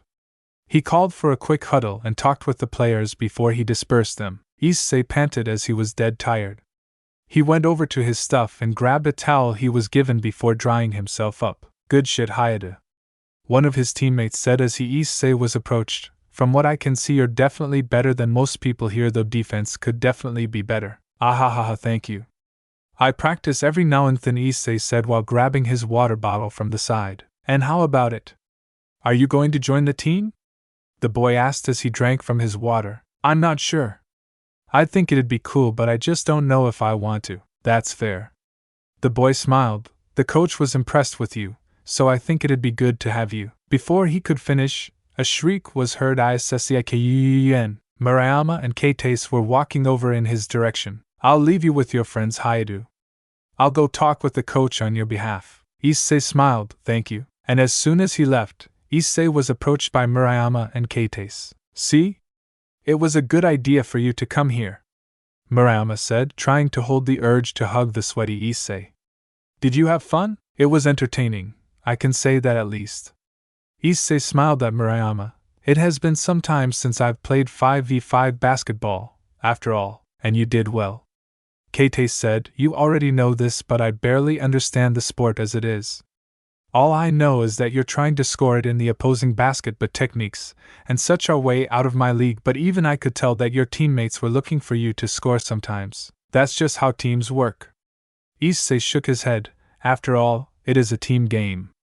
If I score everything, not everyone is going to have the same amount of fun. Issei lived by that. He'd rather do things with people than alone. He could never do anything alone unless it is absolutely necessary. He'd rather depend on people and for people to depend on him more than anything, especially if it's of mutual interest. That's true. Keitase nodded to his words before closing her eyes, but there's times that depending on others can fail you. If you yourself have the knowledge and experience to do something, then it's just better for you to do it as it is. Some might not have the knowledge nor experience you've accumulated. Issei couldn't deny Keitase's point entirely, since she wasn't exactly wrong. That almost sounds as if you're speaking from experience, Katasasan, he said, to which Keitase didn't reply. Thus he continued, and you're not wrong, but if I do everything myself, how are they supposed to improve? Keitase then blinked at that. You're right, she muttered. Yeah, you're absolutely right. I'm sorry for my ignorance, and no, it's all good. If you don't hear other people's opinions or thoughts, you can't really grow by yourself. It's not like a person can't, but it's definitely harder, and most opinions and thoughts would be biased. Issei has learned through time that it takes more than your brain to be able to resolve certain stuff. Anyways, Issei switched the topic. Let's go watch Minatakon. Both girls nodded and off they went. Normally, Issei after leaving school would head towards the fountain, but he was tired. It had been a while since he had played basketball to such a level. After the trio went and watched Minato, the squad dispersed after saying their goodbyes. Issei went directly towards his house, and once he was close, he heard, "A job soon. We can only hold off too much without beginning to worry, Issei. If only I wasn't fired," he heard his mom almost in tears, breaking his heart. And there's a lot of jobs, but nothing that can really support us. We have around a week before having to take a loan, his dad whispered, paying the house, the 2 cars, electricity, water, internet, phones. It's making us take a hit with only one source of income. I'm not pressuring you, but we need something, and fast. Yeah, I'm aware, but what? Tomorrow I change days with a coworker. We can go job hunting for you, though I do really think we'll find nothing that comes close to what you had. Issei couldn't hear anymore, more like, he didn't want to hear anymore. It was breaking his heart just listening to his mom sob and whisper in such a way. She sounded so hurt, and he couldn't enter the house now, as it would make them aware of his presence, and that he had been listening. So Issei went towards the fountain. Walking over, he pulled out the piece of paper he was given. He looked at it. He really looked at it. Should he do such a thing? No, he wouldn't do such a thing, actually. He had morals to keep, and he had fears he did not want to test, but if it helped his family. He looked at the paper once more. Not in the sense of wanting to call the person, but in the sense of, man, I need to get a job. But with his current appearance, he pulled out his phone and looked for one of his new contacts. Ring, he began calling. The phone rang for a bit, before someone picked up. First day with my contact, and you're already calling issei. Hey, Minato-kun. Sorry to bother you, especially since it's going to turn nighttime soon. I'm having a small problem, and I can't get home. What do you mean I can't get home? Do you need someone to pick you up? No. It's more like, I shouldn't get home right now. My parents are having a problem and I don't want them to know that I know. I see. Then, what can I do to help? I just need to borrow a shower if possible. Shucks. Sorry, but no can do. I'm not home. I'm at Mom's work, and she doesn't have the keys to the house. Only Dad does, and he leaves a bit later. I see. Issei muttered, I'll call Murayama-san or Katasa-san, thanks though. Sorry man, best of luck, Issei sighed as he hung up the phone call. He was kind of worried to call either of the girls, because he's a guy and it'd be awkward, but he swallowed the pill and pressed on. The phone rang, and after a few seconds someone picked up. Issei-kun. What can I do for you? Hi Murayama-san, sorry for the trouble.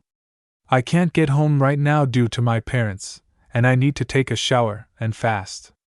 Is it possible for me to crash at your place for a few minutes? Let me ask Katase and her parents since I'm at her place right now. Alright, thank you. After a few minutes, Murayama replied, come over. I'll send you the ping towards us. Issei got there, met Katase's parents and introduced himself.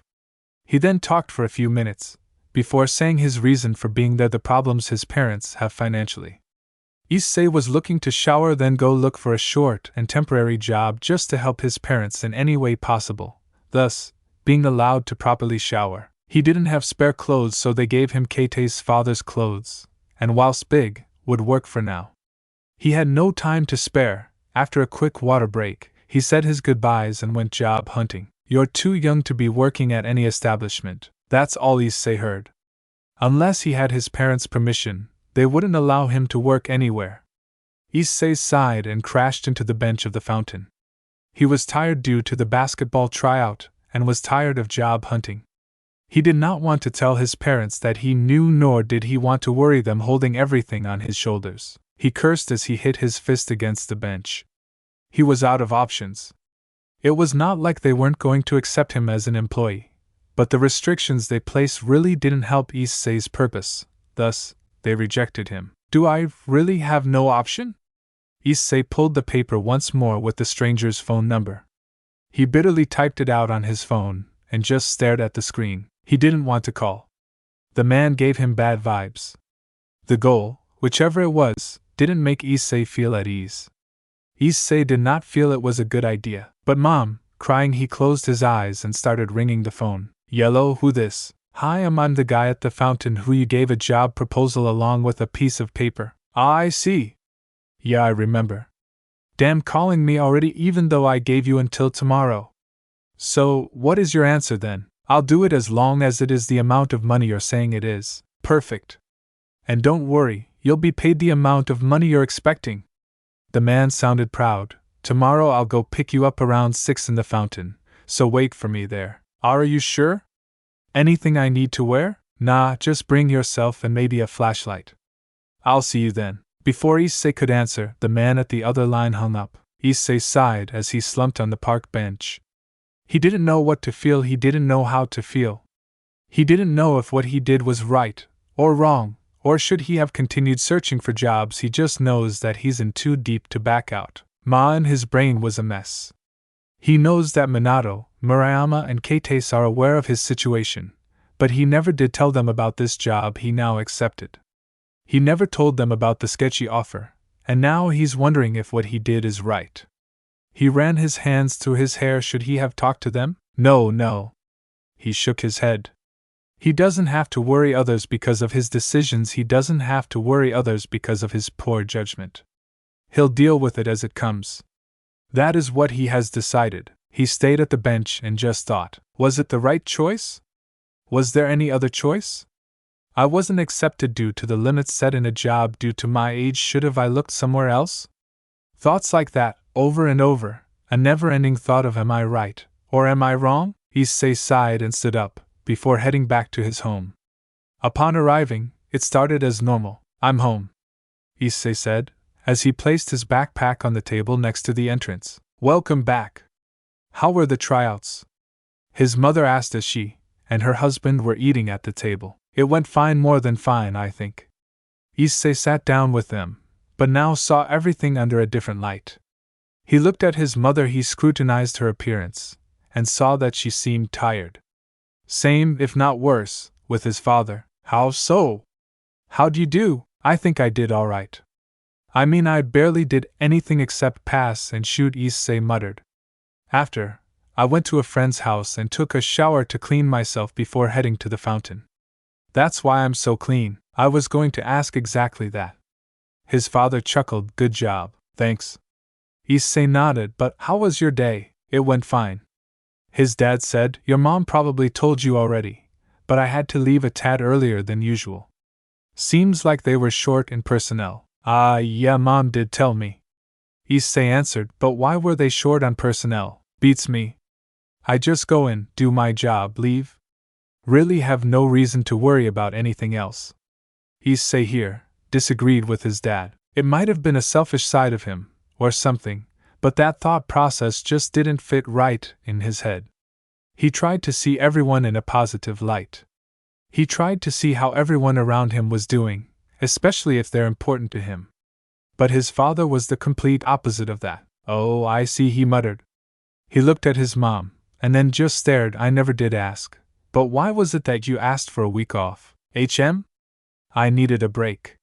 She smiled, this one looking a tad more natural than last night's.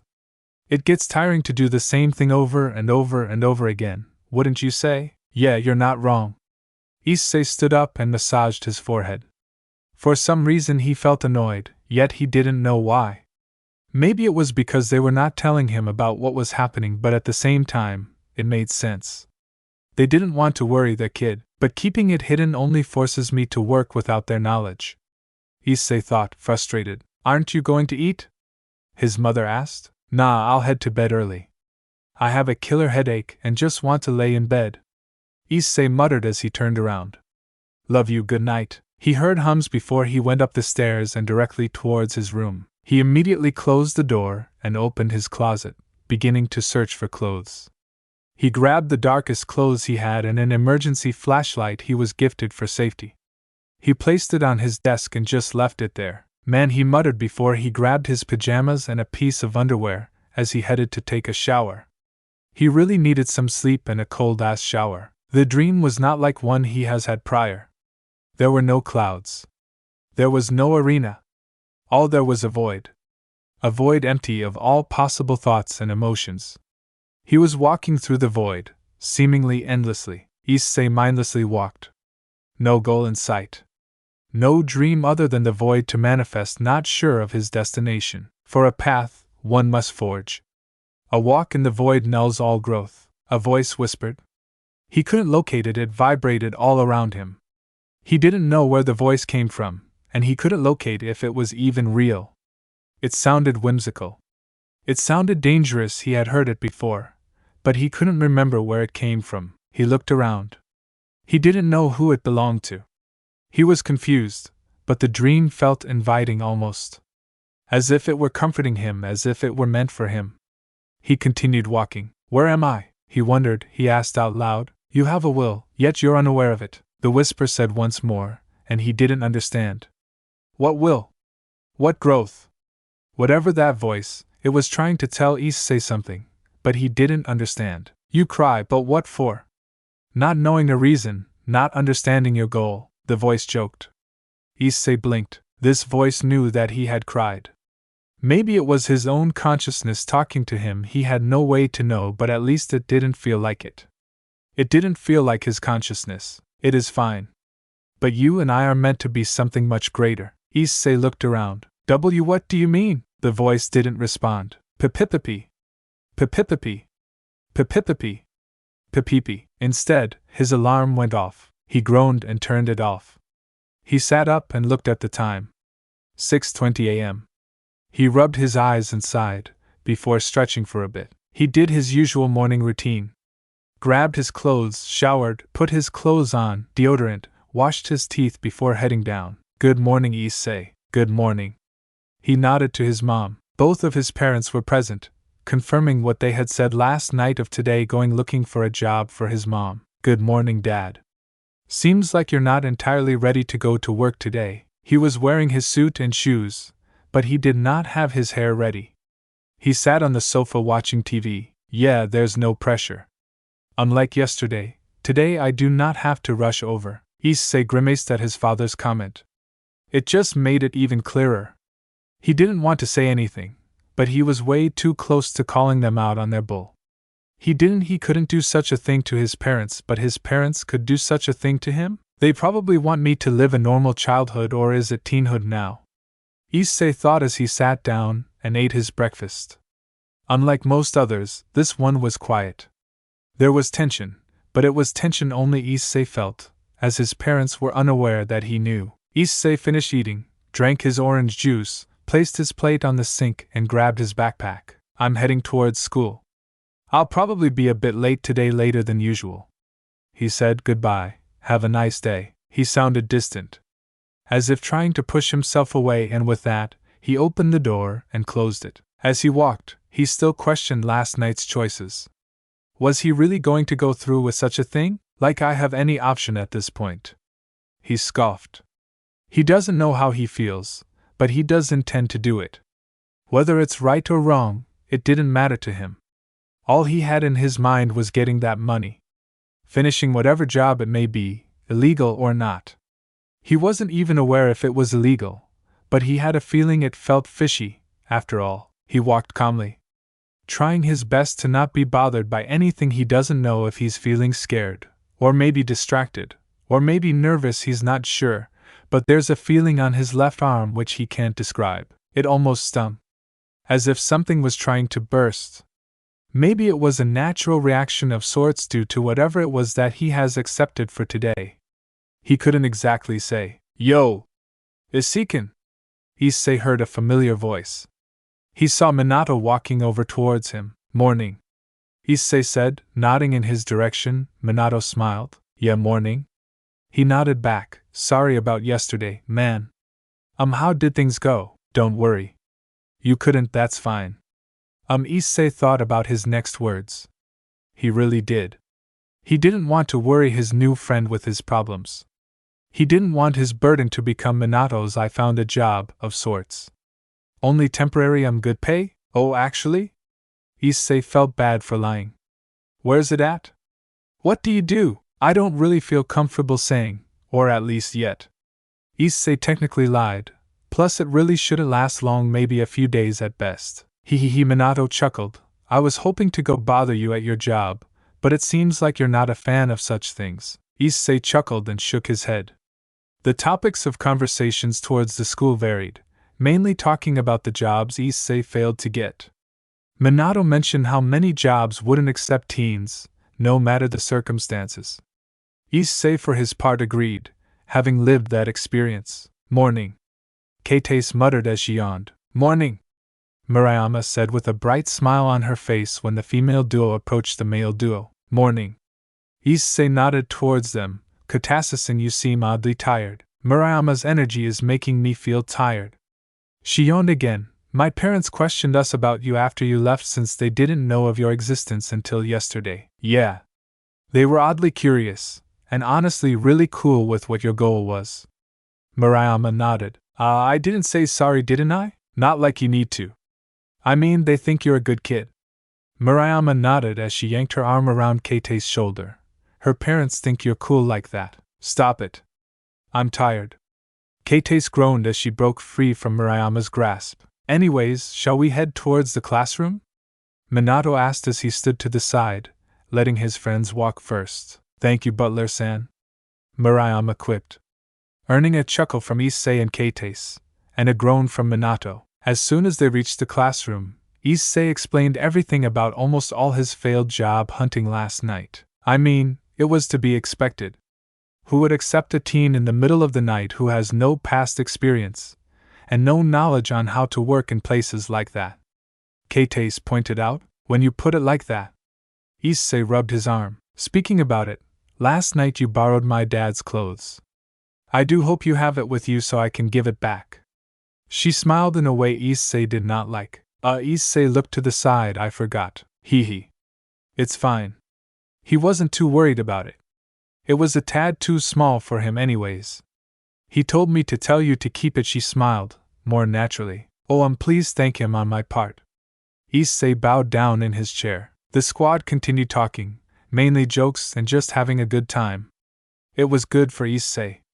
He unknowingly distracted himself from the problems he was having and was just being himself. His friends greatly improved his earlier mood, making him be more him. Unknown to Issei, his friends had noticed his distance. They had noticed how he wasn't him entirely, so seeing him now, after what they spoke and yesterday's events, really calmed the trio. For now, that comforted them. When Issei wanted to reach out, they'll be there for him, that's a promise. Part 4 Blood in the Water. Are you sure you can't go to watch us today? Murayama whined as she tried to drag Issei to the kendo area. Issei shook his head. I have to go get ready, both emotionally and physically, mainly emotionally and spiritually, actually. I'd love to go with you too, but it's fine. I'll deal with Murayama's whines for today. Keitase groaned as he grabbed Murayama by the hem of her shirt and dragged her over. Have a nice day, Asikan. Nuh! Murayama cried. She could easily push off Keitase, but at the same time she was just joking around. She knew Issei was going to be busy today and maybe the next few days. Issei chuckled. Minato had already gone to his club, and Issei had already excused himself earlier during lunch. He just walked towards the bathrooms, changed, and then walked out of the academy and went straight to the fountain. There he sat. He waited. He didn't act. He just sat there. He didn't start doing homework like how he did on the first day. He didn't pull his phone. He didn't do anything. He just waited as time passed by. Some people walked around the fountain and saw him just sitting there, and it was weird, but they ignored it. Issei wasn't bothering anyone. Noon was bothering Issei. Time flew as Issei finally arrived at the decision. It's not like he hadn't decided yet, but he wasn't entirely sure if he was going to do it. Was the amount of money he was going to get even remotely close to enough? He wasn't sure. All he knew was that it's the only money he was going to get due to his age. His eyes closed. It's for my parents, he muttered. That's what the decision came down to. Was it for himself, or was it for his parents? As much as he disliked the way his father went around with his work, only focusing on work, he can't deny that his father cared for him a tad too much, to the point of hiding their financial struggles from him. Issei thinks that if he were in his father's steps, he'd do the same, so who is he to judge? I still don't like it, but it's not like they're wrong. Issei justified his parents. There, Issei waited. He just breathed in, breathed out. Yo! Issei heard. It was the same greeting he was first introduced to the man, so Issei knew the time had come. Glad to see you. Ready? The young man was there with 4 other people, all wearing dark clothes. I never did catch your name, the man said to Issei. Issei blinked as he stood up, throwing his backpack behind a bush and hid it there. My name is Hayata. Issei. He didn't dare ask for theirs. For some reason, he felt scared. Hayata. Issei. I like it. Welcome to the team, Hayata, the young man said. We're waiting an hour or so for the streets to be completely empty, so let's take this time to greet each other. Issei took his words and repeated them in his head, for the streets to be completely empty, almost as if trying to hide from the population, from the people. As if trying to be as quiet as possible. They talked. They all introduced themselves, but Issei didn't hear their names. He was too scared, nervous, and tense. He was not paying attention. All he could tell was that they were all novices like Issei except the leader, the young man, and another dude, who seemed to be in his early 20s. They talked for quite a good amount of time, and without noticing, 2 hours and a half had passed. It was approaching 9 p.m. Welp. Let's get to it. The young man sighed as he stood up. All your money will be given once we leave the job area. Do trust my words. He placed a hand over his heart and bowed down. Soon, they were walking in the middle of the night. They approached something Issei had been avoiding since forever, the dark alleyway. It still looked as scary, if not scarier than ever before. Then, the leader entered the alleyway. Issei clicked his tongue, as he and the others were forced to enter. All that Issei had heard of that being a shortcut had been a straight-up lie. It was no shortcut. It was a maze that seemed to have no exit. The leader took, for what Issei seemed, random turns and twists within the alleyway, but there was never an exit in sight. More walls, doors, and buildings, but never an exit. Issei was sure that he wouldn't be able to leave this place without help. "All right, we're nearing the place," the man said. "We're breaking and entering. It's illegal, sure, but the place is abandoned. I'm mainly trying to figure out why it's abandoned. I'm not sure if you've heard of the rumors of disappearing kids and whatnot. Well, I have a feeling this building has to do something with it." Issei widened his eyes. In a moment of ignorance, he had completely forgotten such a rumor Minato had told him about. He turned to the leader, almost distrustful, thinking he had something to do with that humor. "Haha. Don't worry, Hayato. I'm not at fault for those cases. I'm trying to figure out what it is." The man calmed Issei down a bit, "But seeing all of your reactions, I can say that you've all heard of it. My point is, I'm pretty sure it's in here." Issei stared at the building in front of them after entering the labyrinth. It was a warehouse that Issei had never seen before. The buildings around Ko weren't the tallest, but somehow this warehouse was able to hide from Issei's view from afar. "It seems rusty, dusty, and just not great for one's health, be it mental or physical. Are you all ready?" the young man asked. All of them nodded. Thus, the man busted open the doors. The man, Issei, and the others looked inside the buildings. There was another pair of doors ahead. There were a lot of cracks in the floor, a lot of fauna around, and all types of bugs crawling. The roof of the warehouse had small, yet visible holes due to rust or as if something had penetrated it. There was one big hole that seemed big enough for a bear to go through. There were wooden boxes opened and some closed, most broken somewhere, as if it was looted. Every step echoed, not too loud, but loud enough to feel as if someone other than them was listening. The air was still, it was heavy, and strangely cold. It felt eerie. It felt as if their fears were cutting their oxygen. "I have a question," one of the men asked the leader. "Why couldn't you just inform the police of this place? Because I think there's something else going on. No normal human is able to kidnap so many people in such a short amount of time," the man whispered. "Questions for later, though." The leader pulled out his flashlight, and so did the others. They looked around, and noted that there was nothing of true value there. The flashlights jittered, they flickered every now and then, as if there was a source to their course. Nearing the other doors, a stench hit Issei like a slap. The cloying, wet odor of rotting meat and rusted iron that was soaked into the walls. "Let's destroy the other doors," the man whispered, getting a nod from the group. Issei looked. He didn't know why, but it felt like a bad idea. The doors busted open. Bam! But the ones behind them busted close. All of them turned in that direction immediately out of fear, but they saw nothing. It couldn't have been the wind, Issei thought as he took a step back from the previous doors. The wind isn't strong enough through those walls to possibly do such a thing. It must have been someone. Issei just wanted to run. He wanted to leave. He wanted to disappear. He wanted to run. "Let's go in." Issei didn't want to. Something was telling him to leave. He felt a string pulling him away, but he persisted. "It's not uncommon for young wanderers to lose themselves," a voice crackled. A voice that sounded broken, as if there was something disturbing the sound waves. They all looked where it came from above. There were paths of sorts of metal that reached across all the roof. "Who's there?" the young man screamed as he pulled out a weapon, a gun, and pointed it in the direction the voice came from. "Kikik." The voice sounded in front of them, but before they could point their flashlights, something rolled in their directions. It had hair, and it was constantly spouting blood. Those are human heads," Issei thought as his eyes widened and then looked behind him, with the intention to run. Bam! But the doors they had just opened closed too. They were closed solid. Nothing they did open them. Issei wanted to throw up, as he looked back towards the heads in fear.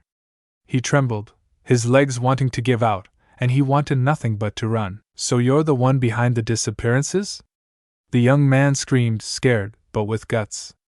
Then footsteps were heard. Then a light suddenly flashed. The light inside the warehouse had turned on. You could see a crate, full of human corpses, blood all over the walls, bones, and decomposing bodies. Issei threw up. His guts couldn't handle that. Come on! Show yourself, keek. As you wish. Then, floorboards creaked, but noon was moving. Issei looked at the leader bewildered.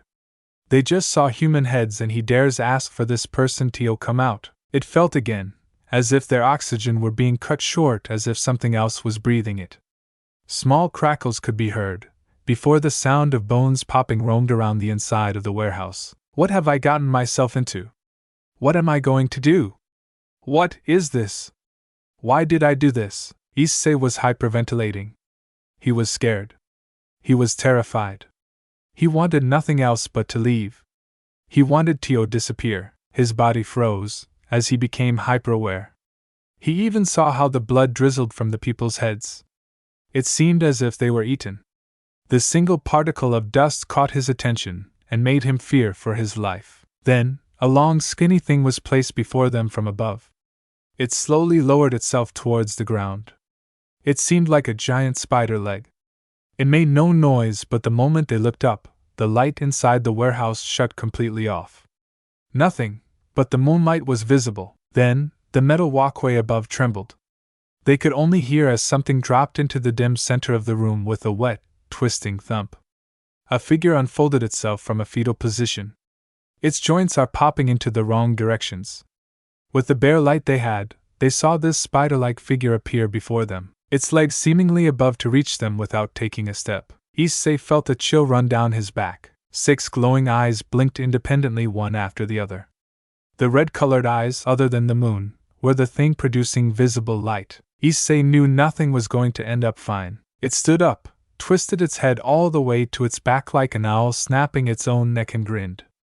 Its teeth are sharp, meant for devouring. So much food, so many toys, all wandering into my playroom. Issei took a step back as the young man pointed his gun. What are you? But before the being answered, it chuckled, keek. Issei trembled. He knew he had to do something, with fear or not. The man began to shoot, every bullet hitting directly onto the being. Humans and their toys. Truly, they're wonderful. Humans. Issei thought about the word being used as if this thing wasn't human before one of them was suddenly dragged onto the being. His cry for help was cut short. Then, all hell broke loose. All the people inside began trying to run. They tried to break open the door. The being took its sweet time, as it ate the person it had taken. The man tried screaming for help, but the others were too scared. Keek. It was viewed as the people trying to break open the doors or walls, anything to escape. Yet they couldn't, they were stuck in here with it. It grabbed the one with the gun, the leader, and in front of everyone, cut his arms. Ah! The man screamed as he bled out. The mane coursing through his body being too much, falling down on his back and wailing. The being grinned and bit one of his arms, it as if it were a noodle. Then, everyone knew. They were next. They tried. They really did try. No matter what they did, the being always had the upper hand. It was always who the being grabbed first, and the others could only watch in terror, as the being took its time. I can't die here, Issei thought as it grabbed another one. 3 of the 6 people were grabbed and killed. Issei was one of the remaining 3. Issei began to cry. His tears fell, as he still ran. He couldn't die. He couldn't die. He couldn't die. Dude, please, no 4 of 6. Issei couldn't help. All Issei could do was run and hope for his own safety. He watched as others were devoured. This time it was biting the man's head straight off. It swallowed it happily, almost blissfully. Issei watched in horror as the body just collapsed to the ground. Nothing he did to break free was working. Absolutely nothing. I can't die here, Issei cried. Issei still hadn't figured out his life. FUC 5 of 6. Issei didn't help, and it's not like he could, but he felt as if he should've. Issei was next. He knew it. His head was in pain after all he watched. His heart was in pain for what was about to happen. His eyes narrowed towards the being. Issei couldn't let it end here. So satisfying. The horror, the fear that comes from you. It's so blissful. Issei stopped running. He was crying. Issei closed his eyes. The being was just making fun of him at this point. Issei couldn't move. He wanted to scream, but no breath came. His legs wouldn't respond.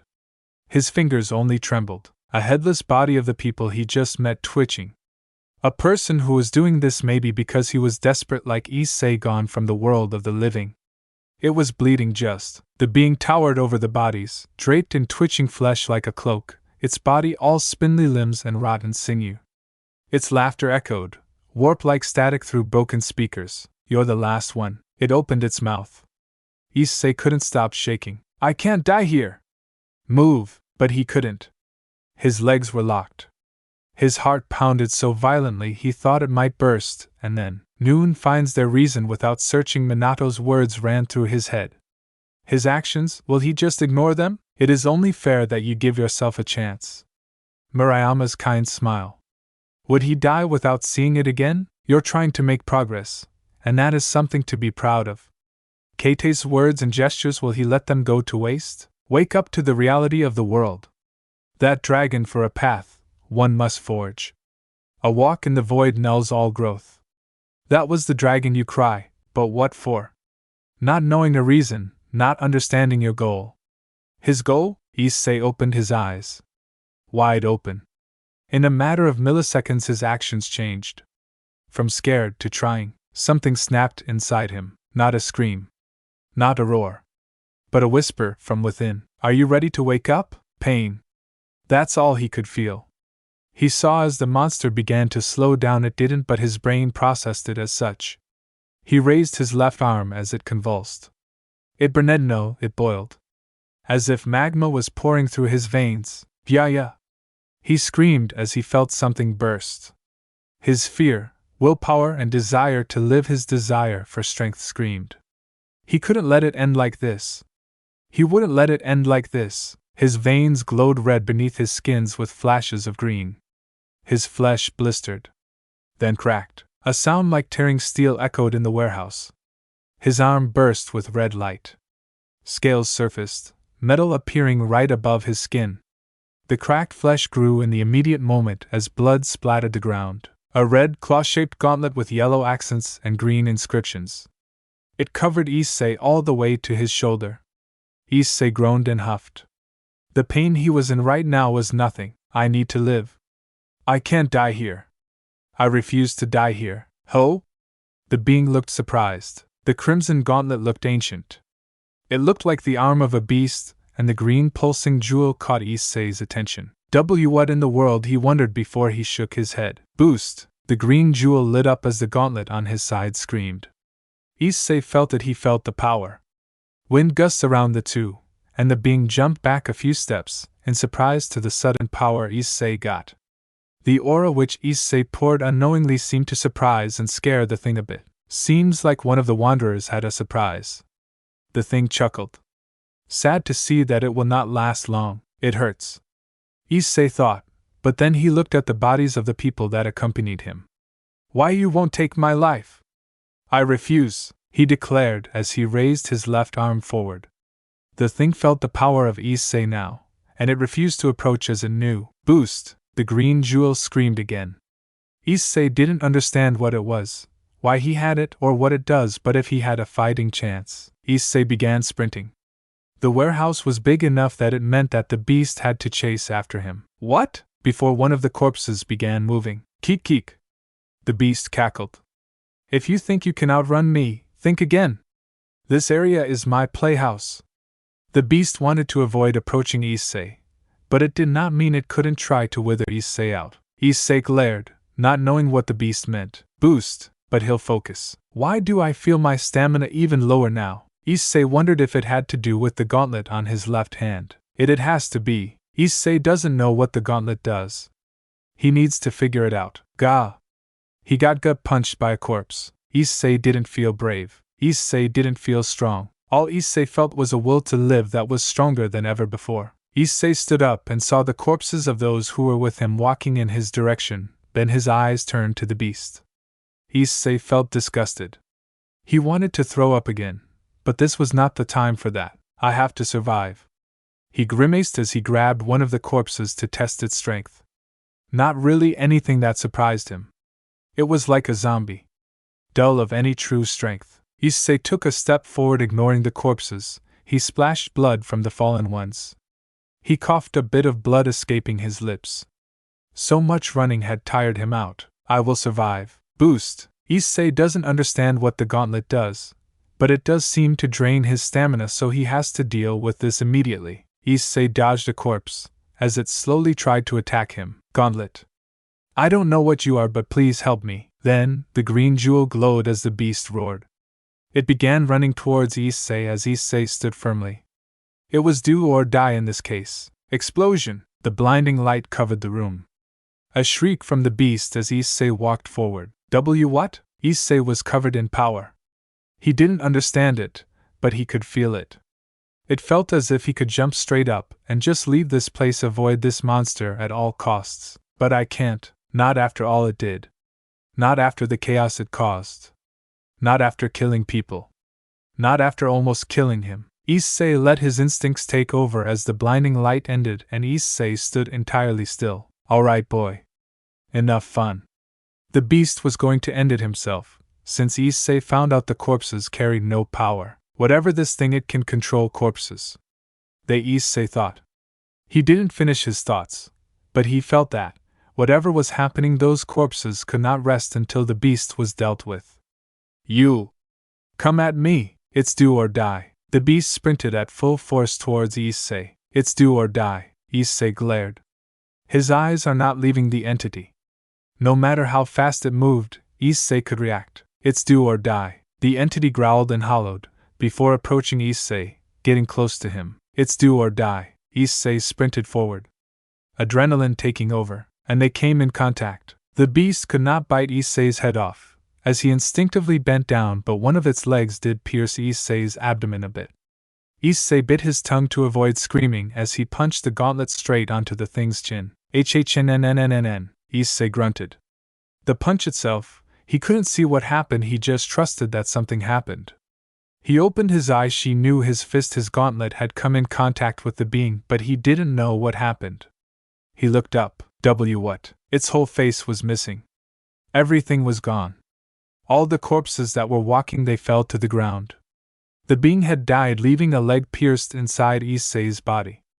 Issei looked around, boost, and grunted as he felt the leg still inside his abdomen. He took it out and started bleeding. He was going to bleed out. I can't die here! Issei took off his shirt and tied it around his abdomen as tightly as possible, screaming whilst doing so.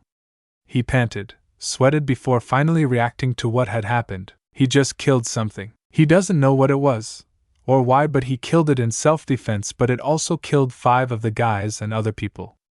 Most corpses in here weren't even from now. Issei turned around and, explosion! He burst the door open. He might not understand how he did that, but he did. He began and broke the other door without the gauntlet, and just sprinted. What was all that, he wondered, his eyes tearing up, his brain finally processing all that he saw. Issei ran. He didn't know what he was processing. He didn't know what was happening. He didn't know what happened. He didn't know why. It felt so surreal, yet so real. It could not be real. It had to be real. Issei went to his house. My parents are asleep. How much time passed? What time was it? He didn't bother. He couldn't show them his current form or the gauntlet on his left hand. Issei ran as fast as he could towards the bathroom. Issei there, naked, except the shirt surrounding where he was pierced, just stood under the shower. He watched as all the blood came off. He looked at his hands. He looked hard. Where am I? He looked at the water, then his vision hastened. It felt, I'm still here? He was still in the warehouse. The roof holes let water droplets rain on his head. He looked forward, and he could still see the corpses walking. He could see the head screaming for help. The being was not there. I'm sorry, Issei began crying in the shower. There was no rain. What was pouring from the holes in the roof was blood. Blood that was covering his body, too. The bodies screamed for help. The beast was not there, but they were still suffering. A pool of blood appeared under his feet. I don't want to be here. The corpses of those he went in there with turned towards him. The leader, with one leg, stood up and looked at Issei. His body had no color, it had lost all its blood. You protected yourself, yet you couldn't protect us? What about the money? The money! Issei's eyes widened. He was still in his shower, staring at his hands. The hole on his abdomen did not feel nice. Issei blinked. Issei walked towards one of the corpses. Their names, I never got their names. It's not like they didn't tell Issei, he just didn't trust them enough. What if he had heard them? Would that have filled him with enough fear or determination to save them without his fear taking over? This has to be a nightmare. Their bodies twisted. Inside Issei's head, their voices echoed in never-ending agony. The screams of pain and terror still screamed inside his head. Stop! Please! Issei screamed before showering as fast as he could. These nightmares, they're consuming him. Issei showered without properly taking care of his abdomen. The hole was there, and he didn't worry about it. The shirt will take care of it. When he wakes up tomorrow morning, it'll confirm that it was a horrible nightmare. A nightmare he doesn't want to relive. The gauntlet he fell asleep with will not be there at morning. He is certain of it. Where we belong. Chapter 1. The quiet days before. There is no place like home, but even home can be fractured. There is no destination like the end, but the end isn't your hope. There is no peace even when alive, it's just a frail, endless thought. There is no hope, as long as there is destruction of mind. Thanks for listening to my video. Don't forget to like, share, subscribe and comment below your favorite part. Sayonara, see you in the next video.